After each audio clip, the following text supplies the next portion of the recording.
You have entered the Command Zone, your destination for all aspects of Elder Dragon Highlander.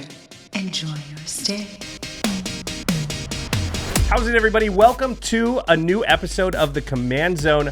I'm your host, Josh Lee Kwai, and sitting with me here today for the first time is not Jimmy Wong. We have a substitute teacher, if you will, somebody who's going to be filling in for Jimmy on and off for the next few months. We mentioned Jimmy has a big project that he's out of town for. We have DJ. Hello. I'm excited to be here. I'm excited to talk to you guys about Magic and basically give Jimmy the opportunity to get away from you for a little while, really. Wow. Ouch. Already slinging it at me. Yeah. DJ, do you want to explain to everybody out there, who you are and why you're, if you haven't heard, why we chose you to be the sort of fill-in co-host? Yeah, my name is DJ, and I run the Jumbo Commander YouTube channel. And you might have seen me on an episode of the Command Zone a few weeks ago where I talked about Control, how to play Control. And ultimately, I love Commander. I love Commander so much. I love making deck techs. I love analyzing cards. And I think Josh saw a little bit of that in me. And so he's decided to call me over here to talk about some Commander. That's right. I mean, anybody who has a YouTube channel dedicated to the format seems like a good candidate. And also, DJ also just happens to live not too far away. We've gotten to play a number of times since we found that out. And, well, I thought you were pretty like-minded and had some good thoughts about the format. So you're going to be a good addition here to the show. Excited to have you aboard. And today we've got a big one for your first episode ever. We're doing a set review. How do you feel about that? Oh my gosh, I'm excited. There's no better time than to just launch into so many different Commander cards. And really, you guys will get a view of how I analyze cards, because some of these cards I've never seen before. Like, this is the first time looking at them. So I'm excited to really give some hot takes on some M19 cards. Yes, so it is M19. The core sets are back. There are Elder Dragons. We're going to throw in a bunch of awesome reprints. This set looks really cool. But before we get into all that, if you want to buy any of the cards we're about to talk about, like Flip Nickel Bolus, maybe, the Victus Mahdi, Arcades the Strategist looks pretty sweet. I would recommend going to cardkingdom.com/commandzone if you use that affiliate link when you order your Magic products, singles, anything at all. That stuff you're going to buy anyway. And if you just use the affiliate link when you order it, you're supporting Command Zone, you're supporting Game Nights, and all of our content. We really do appreciate it. And while you're there, you might check out some Ultra Pro products and accessories. Ultra Pro makes the Eclipse sleeves. They now come in 100 packs. They make heavy metal dice, gravity dice. They also make awesome playmats. In fact, our new Last Stand playmats, boy, we have them right in front of us here. They just came in. We wouldn't trust anyone else but Ultra Pro to print these things because they do the best job and have the best playmats in the biz, bar none. So support Ultra Pro, support Card Kingdom. You are supporting the Command Zone podcast. And the final way to support the show is directly if you go to patreon.com/commandzone. In fact, we call out one lucky patron every single episode. And this episode is dedicated to Ryan Swaney. Ryan, you rock. Okay, before we get into the main topic here, well, yeah, there's something we should talk about. In fact, we have a few other things out here. Do you want to? Absolutely. So this episode is taking place right after Grand Prix Vegas. We had a great time in Las Vegas, except there was something that kind of happened that maybe made us a little bit sad throughout the entire weekend. And that was what happened to Wedge from the Mana Source. He came out to Las Vegas intending to have a great time like the rest of us did, except for he had some medical issues. And we really want to find a way to make sure to call attention to Wedge and this issue and really support him. Yeah, Wedge, unfortunately, was having some back problems and then found out he had to have emergency surgery. And he also doesn't have health insurance, and medical bills for that kind of thing can be astronomical. So right now there's a GoFundMe campaign. You'll be seeing it on the screen if you're watching on YouTube.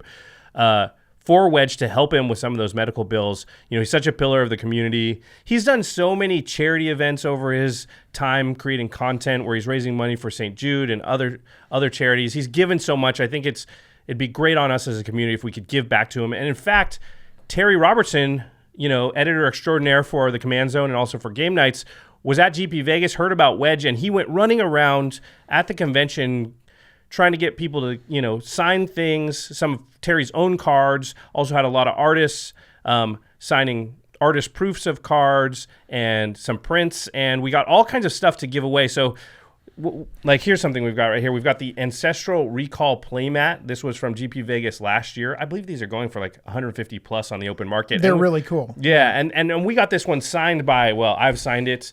Mark Rosewater's on here, Cassius Marsh, Trick Jarrett, Sean Main. I see the Professor on here. DJ, you haven't signed it yet, but we can get you a pin so you can sign it. That's the most important signature of all of those. All of those, yeah. Should put it right over the face. I'll make right over. He won't do that. No. He won't do that. It'll be small. We also have some cards signed by Therese Nielsen. We've got a rest in peace, and this is my favorite thing in the whole lot, which is a signed Mother of Runes by Therese Nielsen. So that's in there. What these other cards? We got stacks of cards that have been signed, and they're playable cards for you to expropriate. This is an artist proof expropriate too. That's great. You want that in your collection for sure. Nev's disc, look how beautiful those signatures are. What's his name? Steve Argyle. Yeah. He does he has a signature that you won't miss. You've got a Nev's disc. Mark Rosewater signed a foil Blood Moon. So first of all, Mark Rosewater, and second of all, he damaged a foil Blood Moon, so I like that a lot. And then we've got some prints from Howard Lyon. We've got a Death Shadow. We've got an Angel of Flight. We've got Harmless Offerings. We've got all kinds of stuff. And if you want a chance to win any of this, it's going to be very simple. You just go to Wedge's GoFundMe campaign, and the links will be all in the show notes below this video. You click on the link, and you donate any amount. It can be $1, it can be $5, it can be $50. However much you donate, just take a screen grab of that donation and then send that picture in an email to us, commandzonecast@gmail.com. That's it. If you do that, you'll be entered to win, and we're going to pick, I don't know how much stuff we got here. We're probably going to pick 10 or 15 winners. In fact, we got a lot of great stuff. Yeah, these two Last Stand playmats, I'll throw that in there. We'll give those away. We're going to find more stuff. Like, we're going to make this an awesome giveaway. Yeah, so if you want a chance to win any of this stuff, please, all you got to do, go to Wedge's GoFundMe campaign, and any amount that you can give will really help them out. Again, the medical bills for this kind of stuff can be just out of control crazy. So hopefully we're all able to come together as a community. You know, we take care of our own, and hopefully you guys can help Wedge out, and we can all help each other out. Okay, let's move on. By the way, Wedge is doing fine. Yes. He went through the surgery. He's good. We have videos of him giving thumbs ups and talking and all that good stuff. It's just now the aftermath, which is just so frightening because it's like you've gone through something so crazy. Yeah. And then now it's like, well, how do I get back to where I was before? And I think what people don't understand when they see like Wedge is up and sort of like starting to do the physical therapy and walking and things again, the medical bill is really the problem that's still looming for him, right? Like the procedure was done, but it's got to be paid for, and it can literally be hundreds of thousands of dollars that he's going to have to pay, which he just doesn't have. So, you know, we want to help take care of some of that for him. So again, go to the GoFundMe, check it out, and send us a pic. All right. M19, the core sets are back. Usually we talk about new mechanics for every set, but core sets are kind of different, right? They don't have that kind of stuff. I'm going to move this stuff out of the way here. What do you think about the core sets coming back? I love core sets. I'm a huge fan of core sets.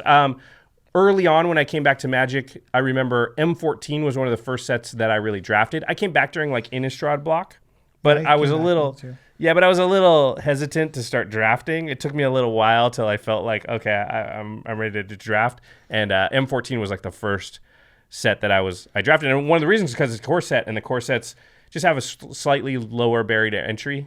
They're slightly less complicated. They almost strike me as like a more pure form of the game. They always remind me more of like when I first started playing as compared to like Dominaria, which just has tons of crazy stuff going on. Yeah.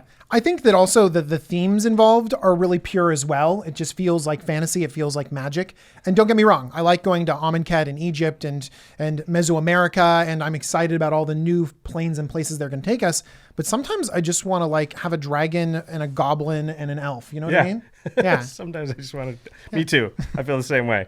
One of the good things about core sets is it gives them ability to reprint cards that don't sort of fit into the sets. Like if you're doing Dominaria, it's hard to reprint certain cards. Core sets don't take place on any specific plane or in any specific part of the storyline, right? They take place in Dominaria. Right. Well, not necessarily. They do.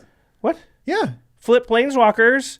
Chandra is not. She's from Kaladesh, and I guess Gideon's from okay. You're Theros. right, and like, no, the core You're sets right. take But place. that was Origins. Was that a core set? I mean, all the core sets sort of Okay. have pulled from all over. I think they've even stated that they don't really necessarily represent, or at least this one doesn't represent like a specific moment in time, and it allows them to reprint some things. And there's some really good reprints in this set. So we've got Omniscience, which is that crazy blue enchantment that just lets you cast all your spells for free. It's crazy. It's insane. There's a lot of decks whose entirely built around just get Omniscience into play and then win. Their entire legacy decks built. Yeah. There's Crucible of Worlds. This was getting pretty expensive. It was really expensive. Yeah. Yeah. The Masterpiece reprint didn't really slow it down. Yeah, Masterpieces turns out don't affect prices. Crucible is a 3-mana artifact that says you may play land cards from your graveyard. That's pretty mean with like strip mines and wastelands and things. I'll just let you know. Well, one of the great things is that it's received so much support, like the Gitrog monster True. and all of these other lands matter cards. Titania. Yeah. Yeah. And we were getting priced out of Crucible of Worlds. Luckily, we got the Ramanak Excavator to sort of be that Crucible on a stick, but this is Commander. We want multiple effects. And so Crucible of Worlds is going to be something snatched up by a lot of Commander players. And then we have Scapeshift, which was another card that was great in those Gitrog Titania type decks. And because there is a modern deck built around Scapeshift, it was extremely expensive. So hopefully this reprint will bring the price down a little bit. I'll read Scapeshift for those people that don't know it. It's 2 and 2 green for a sorcery. Sacrifice any number of lands, then search your library for that many land cards, put them into play, tap, then shuffle your library. It sounds weird, but in Modern, you play it with Valcut, and you kill people with it. Do you know what you play it with in Commander? Gitrog Monster and Titania? No, you play with all 10 gates in Maze's End. That's a good point. Yeah. Boom. Just win the game right there. That's pretty good. That's right. Seems good. Okay, so those are the notable reprints. There's a few other ones. We're not going to talk about them all. We want to move on because we need to talk about the new legendary creatures. The Elder Dragons have returned. This is pretty exciting, I got to say. I'm excited. Yeah, it's pretty crazy. Like, I mean, this is what our whole format's named after. If you didn't know, Commander was originally called Elder Dragon Highlander, and when they invented the format, you were actually only allowed to have one of the Elder Dragons specifically as your commander. And the reason that commander damage is 21 damage is because Elder Dragons are all 7/7s, the original Elder Dragons. And so it was 3 hits from any Elder Dragon would kill you. That's why the commander damage is set where it is. So like the roots and the ancestry of our format is from these characters, and now they're back for the first time ever. Bolus has come back a bunch of times, but the rest haven't. Yeah. But Bolus is like a playable dragon in our command zone now, which is very cool. Hey, wait, the other one was playable? The original? Yeah. He was the only playable of the original I Legend. actually have a problem with the original Bolus. Don't get mad at me. Okay. He got the wrong attitude about coming on the show if you're worried about people getting mad at you. I know, right? He had an identity crisis because it was 8 mana. Okay, ridiculous. Had an upkeep, had very little evasion, but the threat when he actually hit you was discard your hand. Yeah. And so you couldn't really play him because his damage was so crippling. Everyone had to save removal for him. And so you wanted to play with this awesome dragon, like this really cool dragon, but in actuality, he just ended up dying constantly. Whereas the other Elder Dragons, like you just let him stay on the field and let him play around and stuff like that. But Bolus was way too dangerous and way too clunky. He ended up being awkward in the format. You made a good point that you've never been hit by a Bolus, but you've been hit by the Scion of the Yes, I have. I've been hit by a Scion Bolus. That's the only way you ever really get hit by Bolus is the Scion activates, turns into Bolus mid-swing when, you didn't block it or whatever for some reason. By the way, you can never not block Scion, though. You have to treat it like it's Bolus or one of a million different horrible things. Exactly. I've connected with a Bolus once or twice, but it's very rare. Ooh, it's kind of congratulations. It's kind of like Sire of Insanity, how that just never seems to quite get in there. Yeah. But if it does one time, it's so cool. Okay, so let's talk about the new Bolus. Master of Cruelties. Master of Cruelties, sorry. Sire of Insanity. Yeah, sorry. Master of Cruelties. Sire of Insanity, Master of Cruelties, this and that. You got me. Okay. Bolus, the Ravager is the new one. It's 1 in Grixis, so 4 mana total, 1 blue, black, red for a flying 4/4 Elder Dragon. When Bolus, the Ravager, enters the battlefield, each opponent discards a card. Okay, he's got another ability, but let's just full stop right there. That's that's really good already. I like him. Even if that's all he did. Yeah. I think it's good. Yeah, it's brutal. Yeah, it's I think automatic. it's great. It's automatic like card advantage. Like, you're up 1 card on everybody, basically.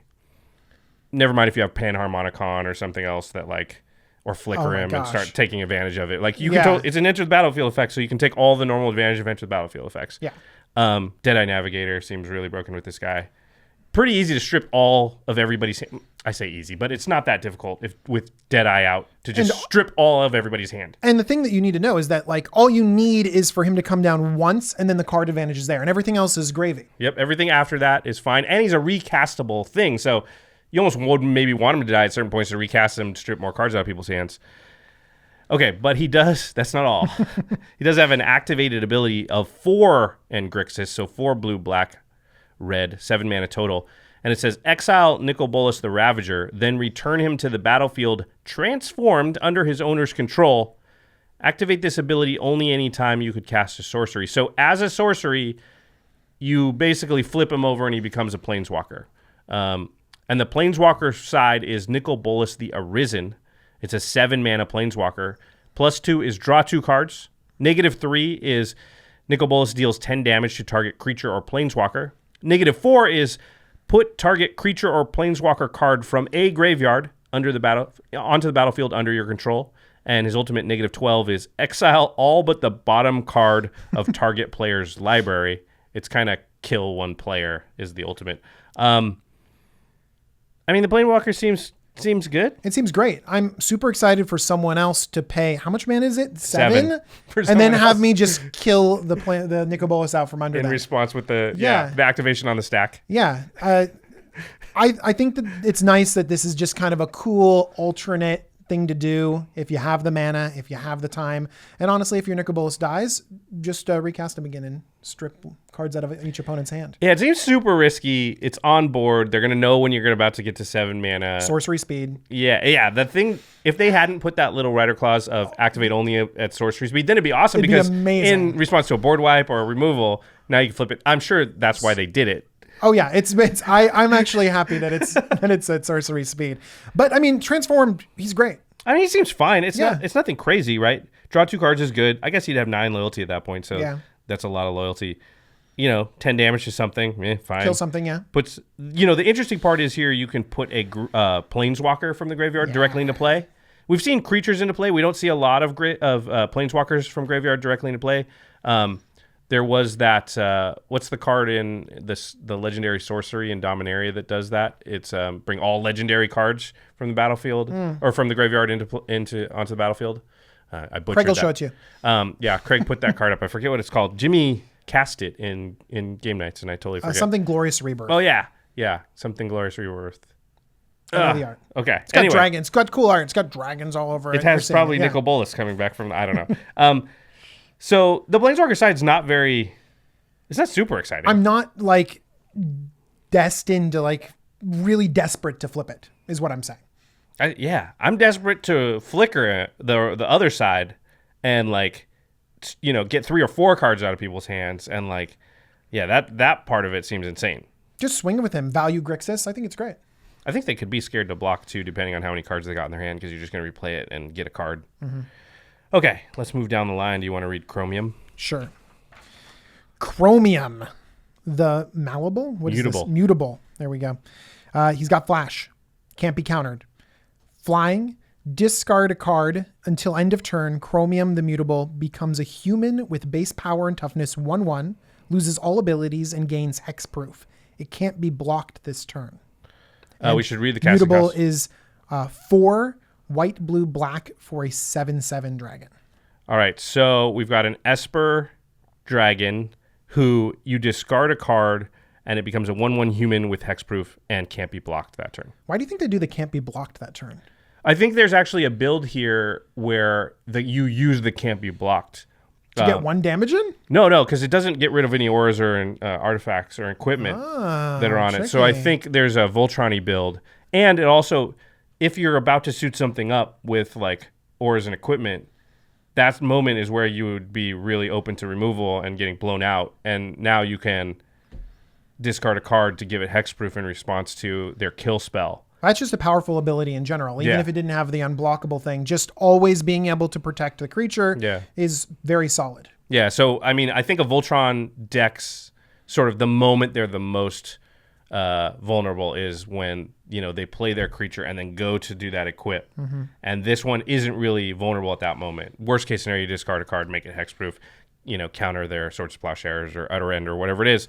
And then once you have stuff on it, if you swing in and you got Sword of Feast and Famine and whatever else on it, if they're going to block it, you can make it unblockable. Or it's a 7/7 flyer, so they're probably not going to. Yeah. And then if they go to kill spell it, you can still do that. So I think there's some interesting things. And also, like, if someone's low enough, then they will chump block. Yeah. You just discard it to make it unblockable before anything happens, because you don't want to take the chance of them blocking with a big creature or just chump blocking and then aiming the kill spell at it, because then you're forced to turn it into something smaller. Right. So that's an interesting build to have, like a Esper. Have we seen an Esper Voltron kind of deck before?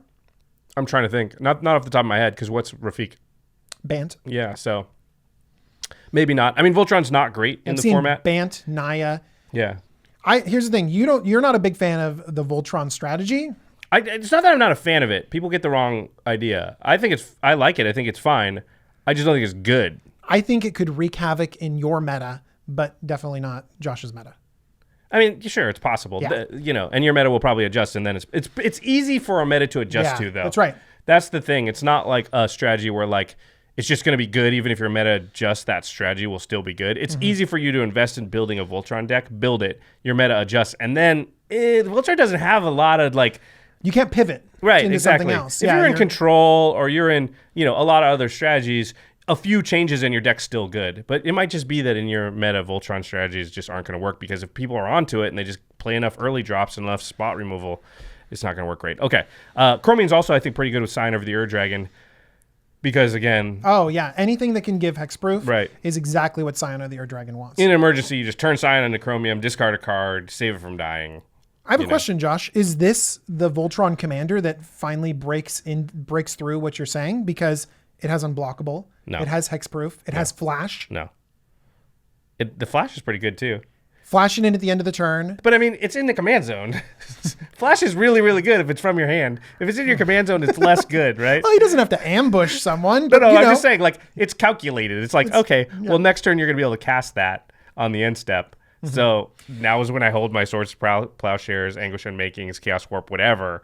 And, it's harder to deal with. And then what I do is I don't cast it. I do something different. That's fine. And then it's like, if you built your deck well, you have other options too. Yeah. No, I don't think this changes much. But I think there are some interesting builds that could be fun. I don't think it's going to be like the best deck ever. But no, whatever. I don't think it's going to be the best deck ever. Okay, let's move on to Palladium Ores, the Ruiner. It's 3 red, green, and white for a 6/6 Elder Dragon.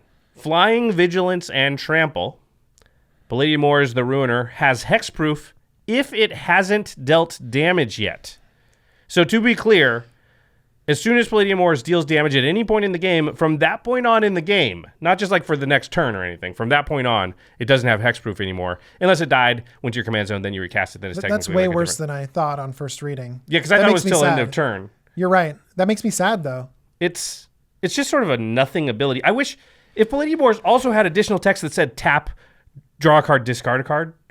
Something that, like, I can get value without it dealing damage. But what can I do with this card besides deal damage with it? It is designed to deal damage. Flying, Vigilance, Trample. Right. I mean, Vigilance is for blocking. Trample's for running over your opponent. So what good is the hexproof on it? I guess unless you're going to get one big hit. In which case, make it like a 12/12. Time to suit it up without it getting killed from underneath it? I guess so. Yeah, the one time. Yeah. It's fine. I don't know. Compared to this to, like, Narset.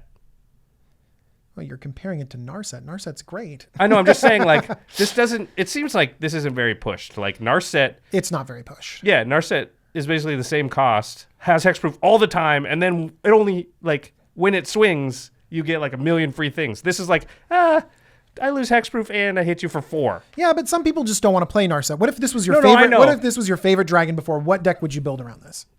This is a tough one. I guess you got to build Voltron again. I'm not saying people don't want... I'm just saying you could have put more stuff onto this than what it's got. It feels pretty underpowered to me. This feels like very meh. I think that you would need to have some sort of really aggressive deck, and I'm already maybe out. all sorts of... You're out. I'm already out. I think that you could have some blink shenanigans in here to try and blink it, and then you cast a Resto Angel, and then it's got hexproof until it does damage again. Sure, but I mean, you could just do that with any sorry, other that's a little. card. You're working so hard. I'm trying so hard, Josh. You tried so hard to make this card mediocre. Okay, let's go on to the next one's pretty good though. The next one is great. 3 black, red, green. It's Victus Mahdi, by the way. Victus. The Dire. Oh my gosh. For a 6/6 flying elder dragon. When Victus Mahdi, the Dire, that's a good title, the Dire. I think it's because with the casting costs, they really couldn't fit much. So we need an adjective that's incredibly short. What adjective do you got that's like three or 4 letters? No more than that. It's true. Skinny letters too. Okay. When Victus Mahdi, the Dire, attacks, for each player, choose target permanent that player controls. Those players sacrifice those permanents. Each player who sacrificed a permanent this way reveals the top card of their library, then puts it onto the battlefield if it's a permanent card. So they sack and then you Chaos Warp, kind of. Crazy. So you choose all the permanents. That's right.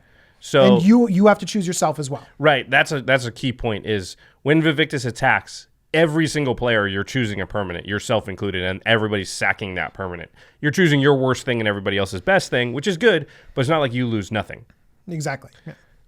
But I'd like to think of us upgrading things. Yeah, true, because that's a really good point. Because this deck would almost certainly be like 90% permanents.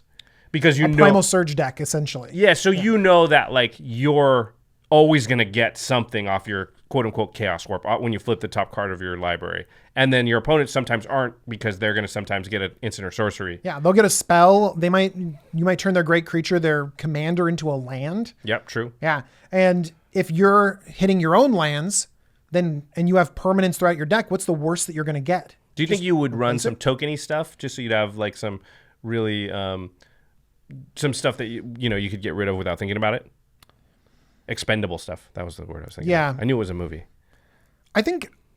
I'm trying to think of a token creator that I would really like to flip off of the you could do like the Squirrel Nest stuff. You want the token creator to be a permanent, right? Exactly. But or I want it Nest to be would good do enough, it, big or enough, Imperious awesome enough. Perfect, that kind of stuff. Although they seem low impacty, but maybe. I think that what I really want to do is manipulate the top of my deck. I want Scroll Rack, Sensei's Divining Top. I want Sylvan Library, Miri's Guile, all of that stuff. Yeah, that sounds sweet. So now I'm actually cheating the mana cost of something, basically. Like I put Avenger of Zendikar there, and I sack a land or, a 2/2, a Solemn Simulacrum or something, and I, boom, flip something huge. And I actually, not only do I sort of, I upgrade my thing into something crazy. Yeah, and I might be fine just sacrificing lands. Maybe I'll include a Crucible of Worlds. Maybe this is the Lands Matter deck that we've been looking for, the ones that have Omnath, Locus of Rage, and Gitrog Monster together. Oh, that's a good point. We've desperately wanted to put them together in a deck. And was there really a Jund commander before that could properly hold them? Yeah, I'm not sure. Because you have green, you put in the Azuzas and you just drop a ton of lands. Titania, yeah. Yeah, you just maybe build a similar deck to that where like tons of permanents, lots of lands, getting value off losing your lands, so you're sacking lands when you do it. Yeah, that's pretty interesting. Would you consider Mazarek in this deck? Ooh, that sounds fun. Because everyone's sacrificing. Stuff, and it counts your opponent sacrificing and you stuff said you wanted to include tokens in this build. Maybe, yeah. And so if you have a few tokens, Avenger of Zendikar, something big that creates tokens, you have tokens to get rid of, and Mazarek can just make them huge. Mazarek. I've always wanted to make Mazarek work because I built that deck and it was horrible, and I just want to redeem myself. There are a lot of hoops for Mazarek, but in this case, it doesn't seem like there would be, but there is. It's a role player in this, and it works really well. This seems really good. Again, it's when Victus attacks, doesn't have to deal combat damage. That's such a huge thing. You get to pick. So people are never going to keep their best stuff around. They may get lucky and flip something good, but on average, you're not. You're picking their best thing. They're going to get, something. They could get something better. Yeah, they could. Yeah, and that's part of the chaos. Then that could make it really fun. I feel like extra attack steps would be really good in the deck, and again, aggravated assaults. Those kind of things that, are permanents on permanents. Yep. But that could be super good because you attack with Victus, extra attack step, do it again, and you can, if you get unlucky and they flip something that's, worse, you kill their best creature and then they put out Omniscience. You can be like, okay, second attack step, let's get rid of that mistake. But also I think it would just be really good for and maybe even creatures that have extra attack steps on them and things like that. I was going to say Aurelia, but that has white in it. Don't say that, Josh. Okay. Yeah. The dragon with dethrone. And and then the other dragon. The throne. Yeah, and then there's the other dragon that has the same activated ability. What was that? There's Hellkite? that 4/1 in the one with Exert. Xert. Yeah. That Zealous. one might be. It's man. Card names. This is what happens when we. If Jimmy was here, Jimmy is so fast on his phone, he would have the name of it already. So we're already missing Jimmy. It's okay. Combat Celebrant. Combat Celebrant. There it is. I knew it was CC. All right, and the final Elder Dragon was our preview card. It is Arcades the Strategist. It's 1 in Bant, 1 green, white, and blue for a 3/5 Flying Vigilance Elder Dragon. Whenever a creature with Defender enters the battlefield under your control, draw a card, and each creature you control with Defender assigns combat damage equal to its toughness rather than its power and can attack as though it didn't have Defender. This is the Victus I might build. And Arcades I probably want to build. That seems sweet. 100% building Arcades. It just seems super fun. I already have a Toughness Matters deck. It is Abzan. Is it Doran? No, I don't like Doran. Doran's like an aggressive, Yeah. like you have to be attacking. I just have like a Toughness Matters. It's the partners. So I have Sidar Kondo and Ikra Shidiki. Oh, there you go. And all of these other sort of commanders that come Ikra together. can't, but Sidar Kondo Yeah, goes so in I'm sec. going to drop the black, pick up blue. I think it's going to really spice up the deck. I think it's going to make it really interesting. And I think that you did a great job covering it at the last episode. So if you want to hear all sorts of details, go one episode back, listen to Josh talk about all of the cool strategies to build this deck. Yeah, so we won't talk about it all here. But I want to say Arcades has card advantage on him, which that's all I ever want. Yeah. You want to cast Wall of Blossoms and then drop we got lots of papers to throw. Yeah. Don't Oh, forget. wow. Okay. Toss it. Get out of here. Okay. So there are 5 other legends. There's a monocolored legend in each color. So we're going to go through those real quick. First up, we have Gore Claw, Terror of Kalsizma. 3 and a green for a 4/3 legendary bear. That sounds more like a cat. There we go. Good job. Creature spells you cast with power 4 or greater cost 2 less to cast. Whenever Gore Claw, Terror of Kalsizma, attacks, each creature you control with power 4 or greater gets +1/+1 and gains trample until end of turn. Josh, why do we have a bear commander that doesn't synergize with bears? Yeah, I was just going to say, so the classic thing in Magic is what's a grizzly bear? It's a 2-mana 2/2. That's what a grizzly bear is. We call decks hate bear decks. Hate bears are basically like anything with 2 power that hates out, but it's 2 power. That's the key part of being a bear, right? We don't call something a bear that has 3 power or 4 power. And so we got a legendary bear, and it cares about creatures having 4 power or more. It just doesn't make any sense. There are only 2 bears that fit this room. Ever? Yeah. That have 4 power or more? That have 4 power. There's that one in 4 power. cons? Yeah, good job. And I don't then- even remember their names. So but 4/2. Yeah. And then there's that one that comes in with a 4/4 bear token. Does that even count? No, you don't Okay. count him as a bear. I don't know who the second one is. Do you know? No, I don't remember. I wrote it down. I don't remember this stuff. It's because it's bad. No one plays the 4 power bears. Anyway, but here's the thing. Let's take a step back from You're not the doing bear obvious tribal with disappointment. this. Yeah. It's actually quite good. Yeah, it's giving a reduction on your creature spells. It's basically ramp on a Listen, any commander that has either card draw or ramp on it is going to be good, right? Maybe not the best, maybe not tier 1, but they're all going to be good because those are just things you have to have. This is giving you ramp, right? As soon as you cast Gore Claw, you're going to get a discount on mana for presumably something around lot the of your lines of creatures, if you're in 30% of green, your deck. Yeah. You're probably going to have 30 creatures that are all 4 power or more. Totally. Yeah. Why would you play a bunch of creatures? You might play a couple, but you won't play very many creatures that don't have at least 4 power because the 4 power gets you a reduction in cost and they get pumped up. They get pumped up and they get trample too. Some people play Nylea the God just to give their team a trample. Yeah. Because it's something that green needs to have. Now, a lot of green creatures have it already, but when they don't, you desperately need it. For example, I just made a Grothama deck tech. Oh, yeah. And Grothama, the 10/8 that has everything fight it, doesn't have trample. Right.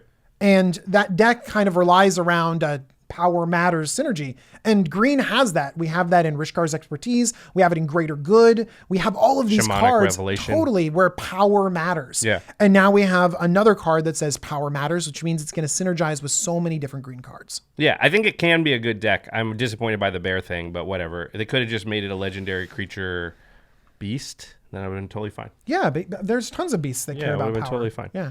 All right, the next one is the black one. It's Izareth the Awakener. That's 1 black, 3 mana total for a 3/3 human wizard, has death touch. Says whenever Izareth the Awakener attacks, you may pay X. When you do, return target creature card with converted mana cost X from your graveyard to the battlefield with a corpse counter on it. If that creature would leave the battlefield, exile it instead of putting it anywhere else. So you kind of Alesha something. I mean, Alesha, it has to be 2 power or less, which sounds like it would be worse, but I think is actually better because Izareth doesn't cheat mana cost. You have to pay the mana cost. But at the same time, it's card advantage. This is no Sun Titan. No. You just get it with Sun Titan. Yeah, it's great. And you have to attack with it.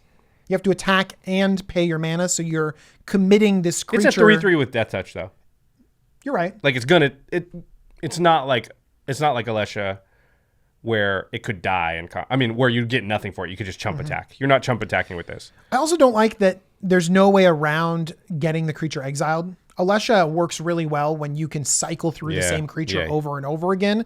And this, it's got that corpse counter. Is that what it is? I like the corpse counter. Well, it's interesting. But it's going away. It's getting exiled. It's interesting because when I first saw this, there was a couple things I thought. One was like, oh, if I can get rid of that corpse counter, then maybe it can, but it can't. It doesn't actually say anything to do with the corpse counter, right? If that creature would leave the battlefield, exile it instead. It doesn't say exile any creature with the corpse counter if it dies. Yeah. It's like, the corpse counter is just to help you keep track of it? Exactly. Or just so you know it's a corpse. Like, hey, yeah. Here's the Vorthos hitting you over the head.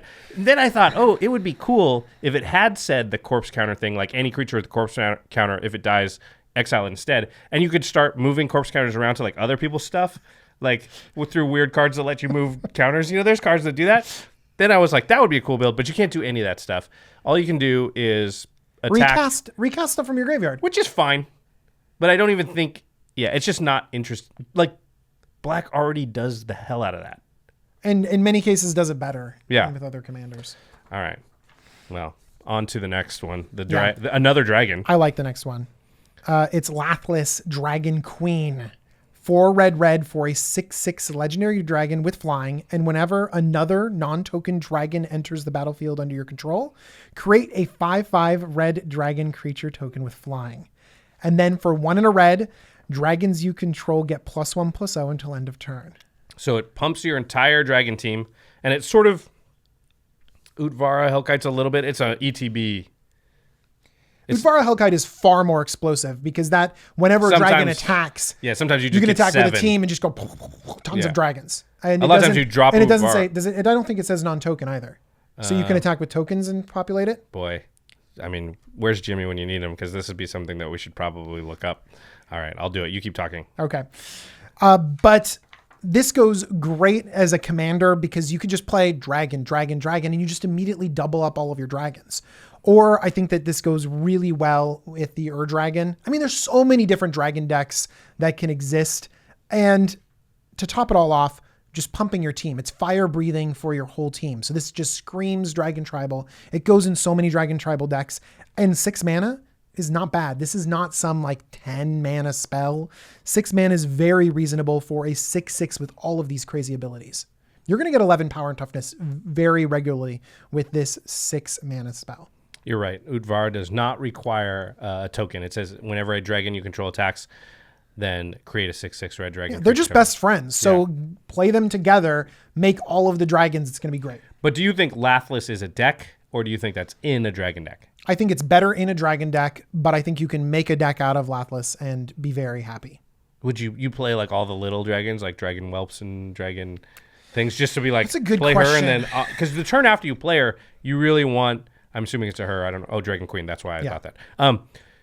The turn after you play her, you really want to play like 3 or 4 dragons, maybe a changeling or something. And you're in red, so presumably I would you've play got a way to Taurian give Mauler. I haste. agree with that. I don't think I'm playing Dragon Whelp. Dragon Whelp's not good. Yeah, Why but would if it had a 5/5 attached to it, I know that I understand that that's a Like, that's pretty good. It's quite good, but I would rather take the safe route and have a card that I know that I want. Okay, fair enough. Moving on to the white one, it's Elena, Selfless Champion. 4 white for a 3/3 human knight, a 6-mana 3/3, huh? Okay. When Elena enters the battlefield, create a 1/1 white soldier creature token for each non-token creature you control.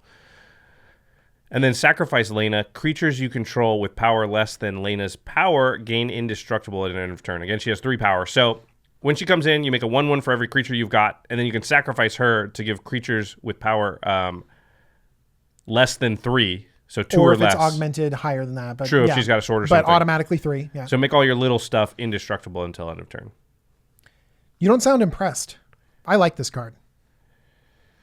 Why do you like it? Okay. So first off, white weenie's a thing in almost every format. Do we have a white weenie deck that works? No, but not for lack of trying. Exactly. We try and we try. So let's break down a few reasons why I like this. Number one, it's a knight. Knights are coming back.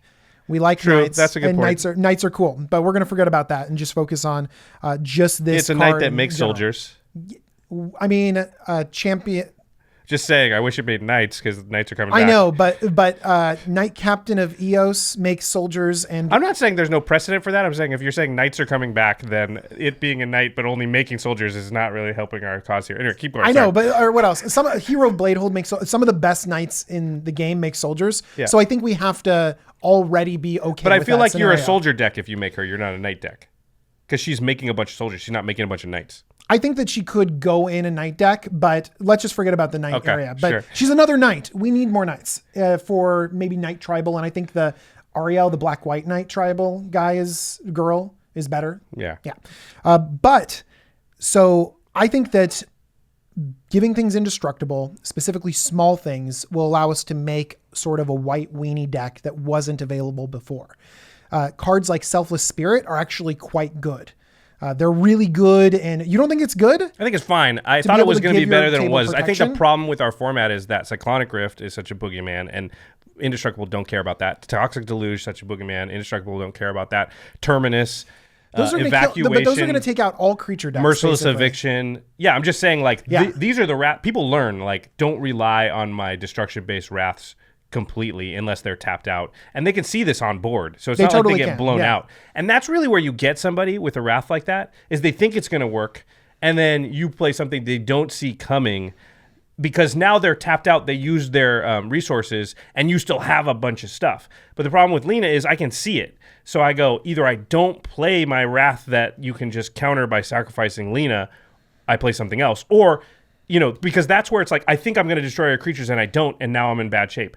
And instead I go, well, I make another play that kind of minimizes, like I can block now, or I play a Propaganda or Ghostly Prison. It's harder for me to make the wrong choice because I can see Lena's ability. That's true. But Lena's ability makes you change your play. True. And sometimes maybe I don't have the right play available to me or a better play. I just think it makes it quite a bit worse. I think that that's the same argument for almost every creature deck, a creature-based strategy, elf decks, goblin decks, and some of them might be a little bit more resilient. Well, the problem is that those other ones are not mono white. Josh is digging mono white pretty hard, but he is right. That mono white doesn't have the ability to get you back in the game like other colors do. That's why we don't have white weenie, because Elf Ball, what it does is it gets so much mana so fast that it's just bigger than you're ready for. White can't do that. Elves are just kind of better synergizing than all of the white weenies, like the best white weenies. Merfolk or anything that has blue in it makes a big board presence, but has card advantage to back it up. So once they get Wrath, they're not just empty-handed. That's why we don't have white weenie, because it doesn't actually cover you in those two areas. And the fact that I can make all my stuff indestructible is not good enough, because it doesn't actually save me from a lot of the things that they're going to stop me from. So I think this card is fine. Probably it's a 6-mana 3/3 that, like, you have to have a board presence. You will automatically get a 1/1 no matter what. So it's a 6-mana 4/4. Okay. How many 1/1s do you have to get on average for this to be good? I think you need 4 1/1s. That's a lot, man. That means you have 3 other creatures on the battlefield. That's what white weenie does. It curves out into 6. But that's a good way to lose a lot of games, right? The turn before you cast Elena, they board wipe. Because they can see her in your command zone. They can see it in the command zone. Yeah. I mean, we're going to run Teferi's Protection. We're going to run other Selfless Spirit as well. But you're right. Right now, Commander doesn't have a really good way to play this kind of strategy. And if you are playing something more aggressive, something that commits too much to the board, you're destined to get punished. But this is one step in the right direction. And there are some people out there that are going to be really excited to play White Weenie. And I think it has the possibility of working. I think Shivam, he likes soldiers, so he might like this card. All right, enough about White Weenie. We'll move on to the mono blue one, see if it's any better. It's Psy, Master Thopterist. 2 and a blue for a 1/4. Human Artificer. It says, whenever you cast an artifact spell, create a 1/1 colorless Thopter artifact creature token with flying. And you can pay 1 and a blue, sacrifice 2 artifacts to draw a card.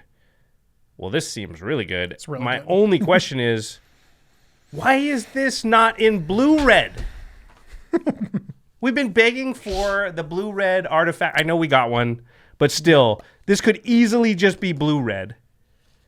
It totally could. You know that somebody at Wizards was just like, well, we've got monocolored all the other ones, so this one has to be monocolored. For just the stupid reason of having like a cycle so you have one in every color. Just make that blue-red. Now all of a sudden an entire deck, but now I got to build mono-blue, which is, it's still going to be good because it's an artifact deck. But it would just be way more fun if I had access to the red artifact stuff in that deck too. You could always just slot this into Brea, be sort of a lieutenant in sort of a Thopter strategy in Brea or in Joyra. Yeah. Yeah. What's the enchantment that from Kaladesh block that makes a 1/1 for Thopters, everything? I forget. It's Anyways, it costs. I think it costs 4 mana too. yeah. And Every time you play an artifact, you basically it's get the one. same ability. So Yeah. this is on a commander that you can keep playing from your command zone, and has that draw Has card. card advantage. That's good. That was a card that I was already excited about playing. Just like keep spewing out Thopters. Yeah. I like that card. I mean, there's already good artifact decks, and they almost all have blue in them. So this slots right in there. But to me, it was a missed opportunity. Blue and red on this makes it a deck that it's being like, this is the lead singer of a deck rather than, you know, a backup in the choir. Is there a deck that this can slot into by just being blue rather than blue-red? That it wouldn't Is otherwise there be an Esper Artifacts deck that's like Memnarch super or something, popular? maybe, Memnarch, or- okay. But Memnarch doesn't play a ton of artifacts necessarily. Yeah, It you're just right. turns It's all things into about artifacts. being gross and stealing Yeah, people. It counters your stuff. yeah. And like, yeah, Craig plays it and he infects you out and it's horrible. I'm having flashbacks. Oh, okay. Wait, he has Memnarch that steals your stuff and then decides, I'm just going to infect you out. Oh, sure, of course, because he still has grafted exoskeleton and stuff in there. Yeah, it's Craig. There's no. Sorry, it's Craig. He literally doesn't have a deck that has 0 infect in it. Okay. Those are all the new legendaries. We're going to move on now to the new planeswalkers. What do you think of the new legendaries? The non-Elder Dragons? In general, how about in general? Let's see. We had 10, and I like about 3 of them. Bolus, Victus, and Arcades. Do you like them enough to build them? Arcades I really want to build, and Victus I might. I might build Bolus too. I like those 3. That's a pretty good number, actually, out of a set. Yeah. If there's 3 that you're actually saying, I am going to build this. Yeah, I would say that's better than most sets, depending. But yeah, the monocolor ones. I guess Goreclaw's okay. And gosh, if Psy was blue-red, I would 100% build it. Yeah. That would be sweet. I would be stoked. As it is, it's fine. What about you? Okay. I'm excited about some of these in the 99. I'm really excited about the bear in this Power Matters deck. I'm excited about the dragon in an Dragon deck. I think that's going to be really great. Yeah. You can't say the dragon because there's like 17 I of know, them. Yeah. right? There's so many dragons. And that Toughness Matters. We threw the page. But anyways, the Toughness Matters one is really cool. Arcades. Yeah, I'm going to build that 100%. That's my favorite one. And it's not because it was our preview card. I just think that card's cool. Also, it says draw a card on it. Okay. Into the new Planeswalkers. We've got, again, it's a cycle. There's 1 in each color. So, yeah, go ahead. Ajani, Adversary of Tyrants. 2 white for a 4 loyalty planeswalker. +1. Put a +1/+1 counter on each of up to 2 target creatures. -2. Return target creature card with converted mana cost 2 or less from your graveyard to the battlefield. And -7 is the ultimate. You get an emblem with, at the beginning of your end step, create 3 1/1 white cat creature tokens with lifelink. So, okay. So, +1/+1 counter on 2 creatures. That's a +1. That's not very good. Yeah. Sort of Sun Titan something, but it's only a creature. Mana cost 2 or less. There's a big difference between 2 Big and difference. 3. Big difference. And it's a creature, and too. it's a creature only. Big Can't get difference. lands back. Can't get, yeah.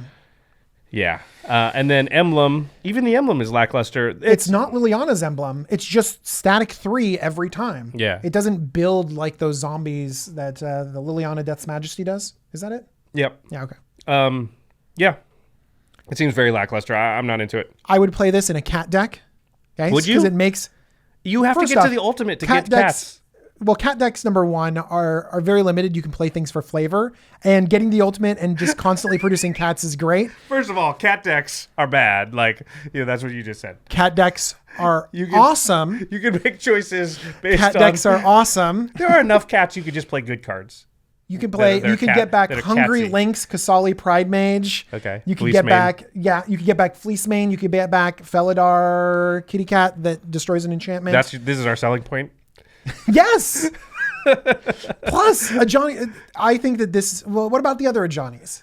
There's a lot of cat decks that play all the Ajanis. Sure. It's fine. I don't think you're... This one actually makes cats. All right, fine. In a not cat deck, though, you're never playing this ever, right? I'm never playing this card. All right. I'm never playing it. All right, the red one is Sarkin Fireblood, 1 red for a 3 loyalty planeswalker. You may discard... Oh, sorry. The +1 is you may discard a card if you do draw a card, so Rummage. It has a second +1, which is add 2 mana in any combination of colors, then spend this mana only to cast dragon spells. All right. And the -7 is create 4 5/5 red dragon creature tokens with flying. This is just really narrow, right? And not even that good for being. If that you're narrow. not in a dragon deck, can you even play it? I would say no. Yeah, I don't think so either. I mean, even would Duretti even be better than that? Even if you're not in an artifact deck, Oh, I think so. Yeah, because it's 2 cards. Yeah. 2 cards of rummaging, and Dak Faden just blows this out of the water. Well, and so non-artifact decks have artifacts in them. That's true. Non-dragon Yeah, decks don't always have dragons. There's plenty of decks that have 0 dragons, and there's barely any decks that have no artifacts. exactly. You always have at least Soul Ring, right? Yeah. Okay. Yeah. Seems pretty bad. Even in a dragon deck, do you play it? There's the dragon. It's the 1 red that reduces your dragon spells by 2. Yeah. It's mediocre. It seems It's better fine. than this too. Yeah, and it seems better than this Because they it's can't static. attack it directly and kill it. You know what I mean? Like, if you want to keep it, you mostly can because nobody's really removing Yeah, no it. one cares about it because it's like, whatever, you're stupid big dragons or this. This is a planeswalker that it does rummage though.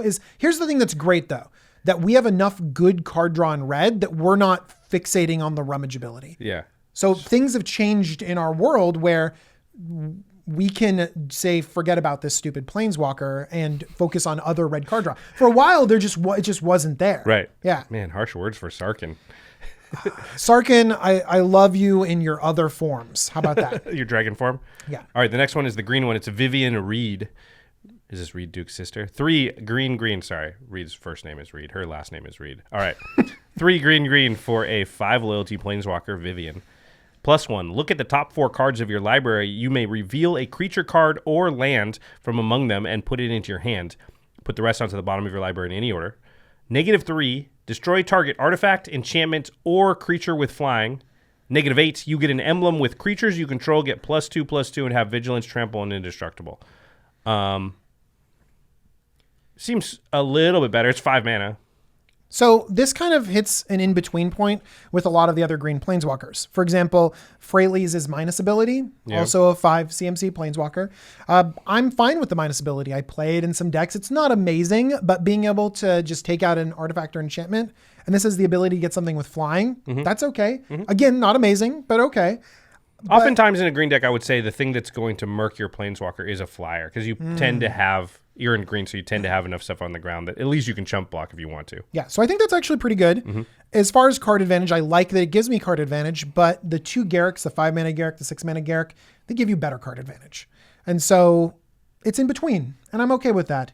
I don't think that it'll break our format or anything like that, but I think people will play it and actually be pretty satisfied with it, even though it's not going to take over a game. This, to me, is the classic reason why planeswalkers are not good in Commander. Because most of the time you play this, it's just going to die by the time it gets back to your turn. So what you'll have done is played a 5 mana spell that gave you a little bit of card selection, probably, or a 5 mana removal spell that got rid of an enchantment or artifact. Think about like a little bit of a different acidic slime. Yeah. We're fine playing acidic slime. I know acidic slime does a little bit more. Acidic slime I can bounce in my hand with Team or Sabretooth and replay 50 times. I can blink it. Like, if you could do that with Vivienne, maybe.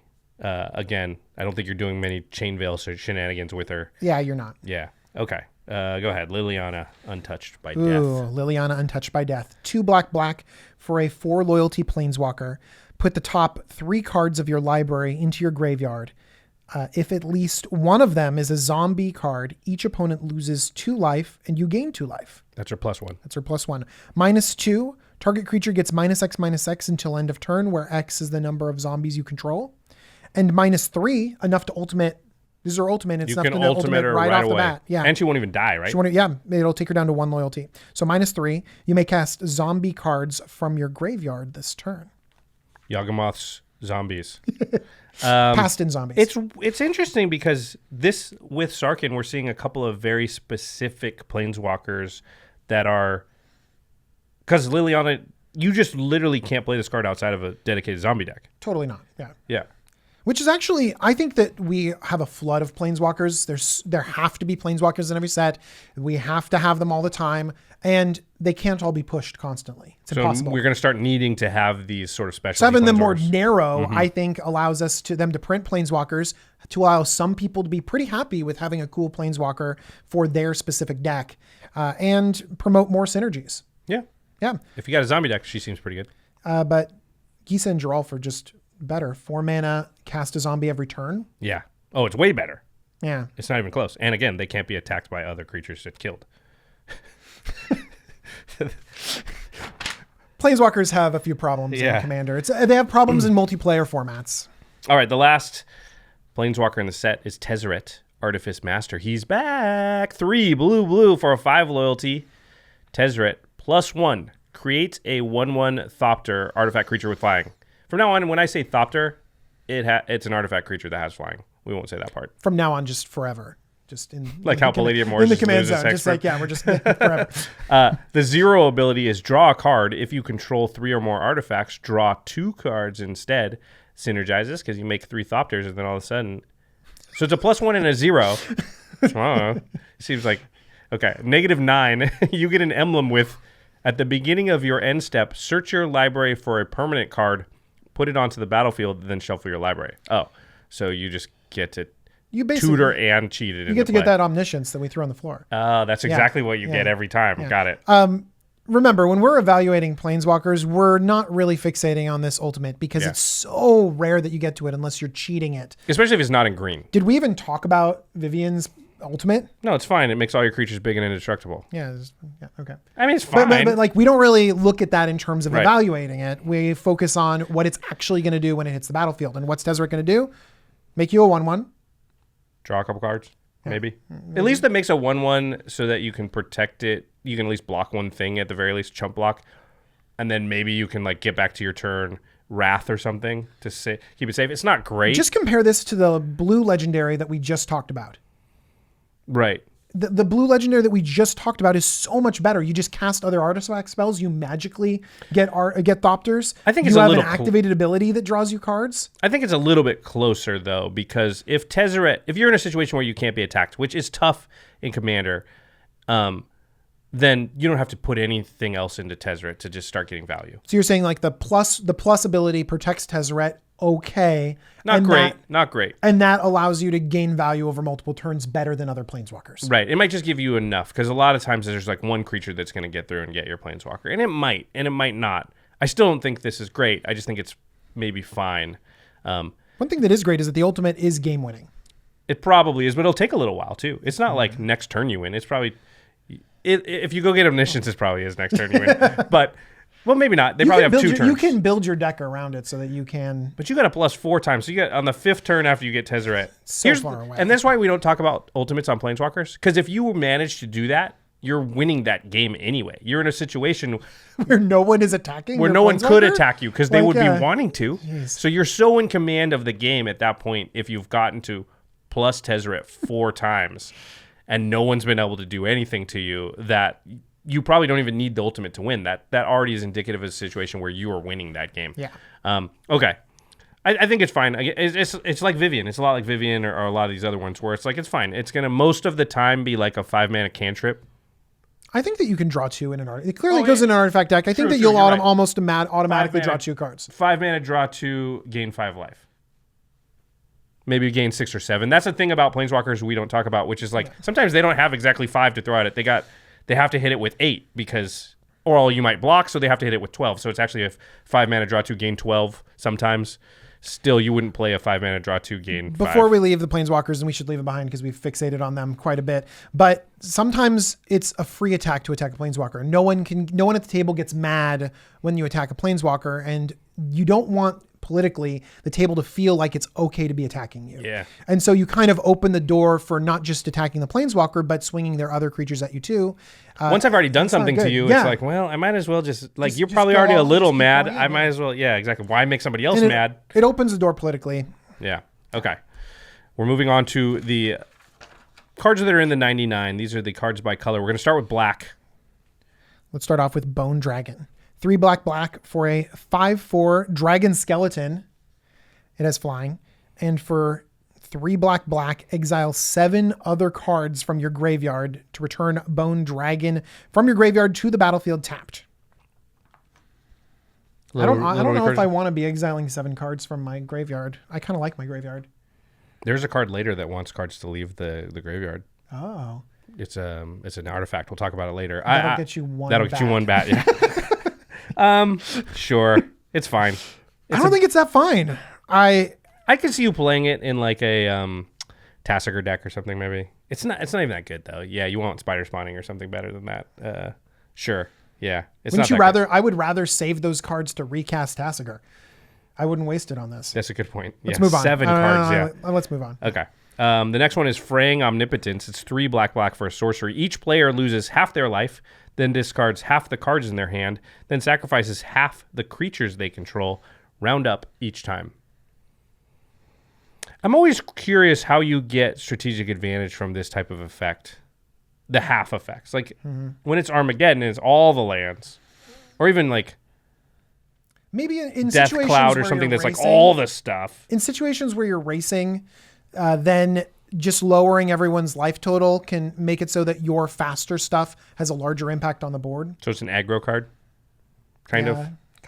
Half their life total and then boom, sure. What was the black card? Does it do a 3rd Direfleet Daredevil or was that it? No, that wasn't it. But Direfleet Ravager. There we go. Did a 3rd or something? Did a 3rd or something like that. Pox does a 3rd. And sometimes you're in a deck that really wants to take advantage of just lowering everyone's life total. Think of things like Pestilence. Maybe it could go in a red deck, Heartless Hitotsugu. Yeah, sure. But has Heartless some of these has kind of things. like, oh yeah, you put a lifelink on that but it's thing. red. You do. Like you can't play this. Yeah, well, not Heartless as the commander. You go like maybe Rakdos. You go, what's the Rakdos god? Sire of Insanity. That's not a legendary. What's the god? It's Rakdos, guy? Lord of Riots, right? Yeah, sure. Yeah, that is a Rakdos. No, god. that's not. But that's not the god for it. Oh. The god is... Oh, the god is... it's like... The real god is Rakdos, Lord of Riots. But that's sort of like a taxation effect where you go around and you keep taxing your opponents over and over again. Right. You keep draining them as time goes on. Mogus, God of Slaughter. Yeah, I knew I was on the tip of my tongue. Good job. And so you have this taxation effect. You go around, everyone goes down, everyone goes down, everyone goes down. But you have some of the effects that bring everyone down and some that just bring your opponents down. I don't like this portion, this half or third of a whatever. Like just I want it to be all. I want to be able to plan for it. I want a card that says everyone dies with all of No. I mean, like, it's going to get rid of, like, because half the cards, half the creatures, right? Yeah. It doesn't. You play this in the late game, it doesn't reward your damage in the early game. And also, they keep their best things and they get rid of their worst things. And so... that doesn't really usually change the situation for me. Like, generally, like, if they have 3 awesome things and they're going to be down to 1 awesome thing, and I have 4 awesome things, I'm going to be down to 2 awesome things. That didn't help me that much. In a niche deck, this is below average at best. Yeah. Okay. Next one. All right. Next one, we have Graveyard Marshal. Oh, black. Sutcliffe. He's back from the dead. Oh, he's looking stylish here. He is. Yeah. Black for a 3/2 zombie soldier. 2 and a black, exile a creature card from your graveyard. Create a tapped 2/2 black zombie creature token. Seems okay. It just turns all your creatures. Yeah. Aggro? Yeah, I guess so. I mean, I'm thinking like aggro and standard or something like that. This is another Scrap Heap Scrounger. And then go into Nightshade. Let's have mono black back again. Yeah. Scrap Heap is like, comes back after they kill it. If they just kill this, it's done. Yeah, you're right. Yeah. I don't know. It's just another zombie card. Yeah, it's cool. Okay, the next one's interesting. It's Infernal Reckoning. It's 1 black for an instant. Exile target colorless creature. You gain life equal to its power. I actually think this is quite a bit better than it looks. There's a ton of Eldrazi running around in our format. It exiles it, gets rid of Ulamog, Kozilek. That's so narrow. Doesn't get rid of Emrakul. Do you think this is just for someone's play group essentially? Like if your play group has this, or would you? we just got back from GB Vegas, and I would say that every single game there was at least like a Wormcoil engine. Really? This will hit Memnarch. This will hit all the Devoid creatures, World Breakers, and things like that. This hits all the Eldrazi in there. Tons of Eldrazi. I think this is rarely going to be a dead card in a game, and when it does hit, it's going to hit the thing that you're the most scared of in the world, Blightsteel Colossuses and things like that. I'm not saying it goes in every deck, but I think decks that draw plenty of cards, you probably can afford to have this in your deck because it's going to be such a blowout the times when it is. And when it isn't, I play decks that just routinely have 10 or 15 cards in hand. So one card that's a little bit narrow, it doesn't hurt you that much. And I do think most games, you'll find a really good target for this. I'm a little bit more skeptical than Josh is, but one thing that has this solved for me is that you can destroy someone's Solemn Simulacrum and they won't draw a card from it. Boom. You just got them. You just got it. They did get the land, though. I don't know. I'm only so, but if your meta has a lot of Eldrazi, or like you're going to a GP where you think that this is a weakness of yours, you got an answer right there. I just think a lot of there's middle of the line decks that just play like Artisan of Kozilek and Ulamog's Crusher just because they're big things that some even like people with budget stuff, and those have come in commander decks before. And there's a whole ton of like artifact creatures. Wormcoil is one that a lot of decks play, and this just and it does get rid of it like forever. And you get 6 life and it's gone forever. I think this is better than it looks. I think you'd be surprised, and maybe from this point forward, you start looking around during games. Just look at around turn 8, 9. Just take a little quick survey of the battlefield and say, oh, if I had Infernal Reckoning, would it be good right now? And I bet 70% or 75% of the time it would be. And you gain life equal to the power, which on a lot of these creatures is like 10 or 12 life. I think it's pretty good, especially if you don't have access to white. I do like your answer of this gets rid of the thing that you need getting rid of. I do like that angle of it. And if you are in black, Ashes to Ashes, trying to think of what other ways you can get rid of Eldrazi. You can usually kill creatures, but it's hard to kill indestructible creatures in black. Exactly. Yeah. And 1 mana instant, it's so, that's as good as it gets. It's Swords to Plowshares in that instance. One thing about you comparing it to Swords to Plowshares is that a lot of times when you are casting it, you won't necessarily be worried about it if it was 3 mana or 4 mana, right? Because it'll be so late in the game that your opponent's playing an Eldrazi. Yeah, I don't think that's true though, because there's so many times when if I took 3 or 4 mana to do something, now I've only got 5 mana available. Whereas if I take 1 mana to do something, I still have 7 or 8. And my 7 or 8 mana plays are so much different than my 4 and 5 mana plays that being able to do those 2 things, I think could be worth it. And again, you're in black too, and I think no one will see that coming. They're not going to, if somebody has 1 white open, you think about it. Yeah. Let's just say that Path to Exile, Swords to Plowshares, just blow this out of the water, right? Yeah, they're better. Yeah. They're better because they get anything. But if you don't have, that's why How I said. about Chaos Warp? If you Chaos don't have Warp being a little bit more costed. Yeah. I think Chaos Warp is probably, flexibility. It depends on the deck, but it's flexible. It costs 3 though. This costs only 1. I think in mono black, you might play this, and in black blue, you might play it. And then I would think about it. If I don't have white, let's say Jund, I might think about it too. I would think about it in a lot of different instances. And again, I wouldn't want quite a bit of card draw, but I want all my decks to have quite a bit of card draw. So I'm not super worried about a couple of narrow cards in my deck. I just doubt this will.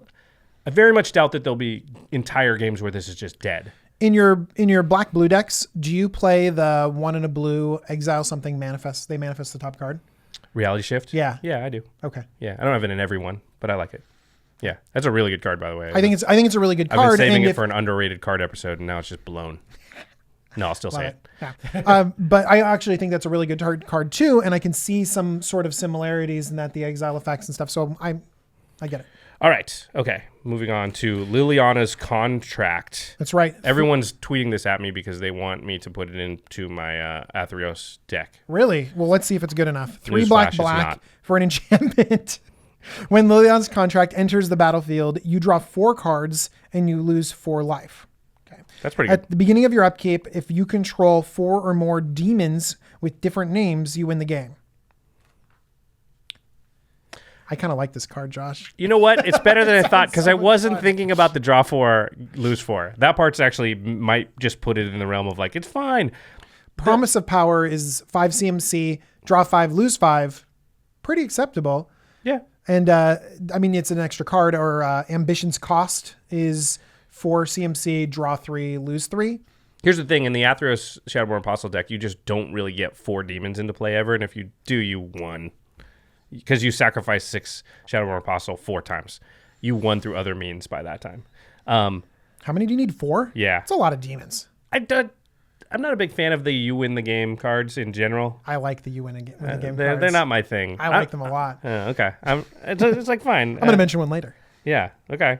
I'm just not. Yeah. I'm not putting it in my Shadowborn deck. But now, hang on. Let's say that you wanted to tune down your Athros deck. It's like too powerful. You're playing with some different people. Do you think you could theoretically take out some of the combo-y stuff, put in some extra demons, and include that card? I mean, newsflash: the deck is not that strong. It looked really good on game nights. If nobody noticed that Wedge, Prof, and Jimmy all missed land drops that game, that deck does not win that much. I hate to tell everybody out there. Like once it goes off, but it's so easy to stop. All somebody has to do is wrath and pay the life, and then you're like, okay. I'm drawing another 1/1. Yeah, exactly. I'm drawing another 1/1. In 6 turns, I will do that again. I have an Athros deck as well, Shadowborn Apostles, and it's a little bit more, I'm going to play big demons, I'm going to attack you, and this is on the edge for me, but I could see a scenario where I would tune my deck down just a little bit, add another demon, and be okay. In your deck, do you, like... When you have 4 demons on the board, you're winning that. I'm never. Yeah, and if you do, never. If you do, you're winning that. I should have gotten different demons and win the game in another way. Yeah, it's true. Okay, let's go to the next one. It is Open the Graves. It's 3 black for an enchantment. Whenever a non-token creature you control dies, create a 2/2 black zombie creature token.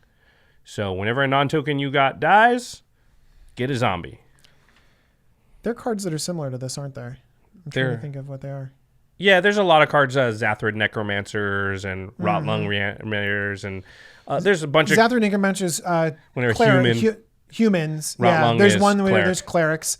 There's the Overseer of the Damned, where it's Kalidas, which is their creatures. Those are mostly creatures. Zombies. I think there's some enchantments that do it too. It's not a sort of new effect. It's 5 mana.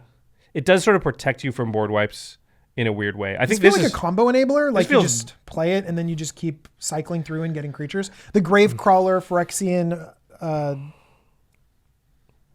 There's Gravecrawler and then there's the thing where you sacrifice and get any color you want. Oh no.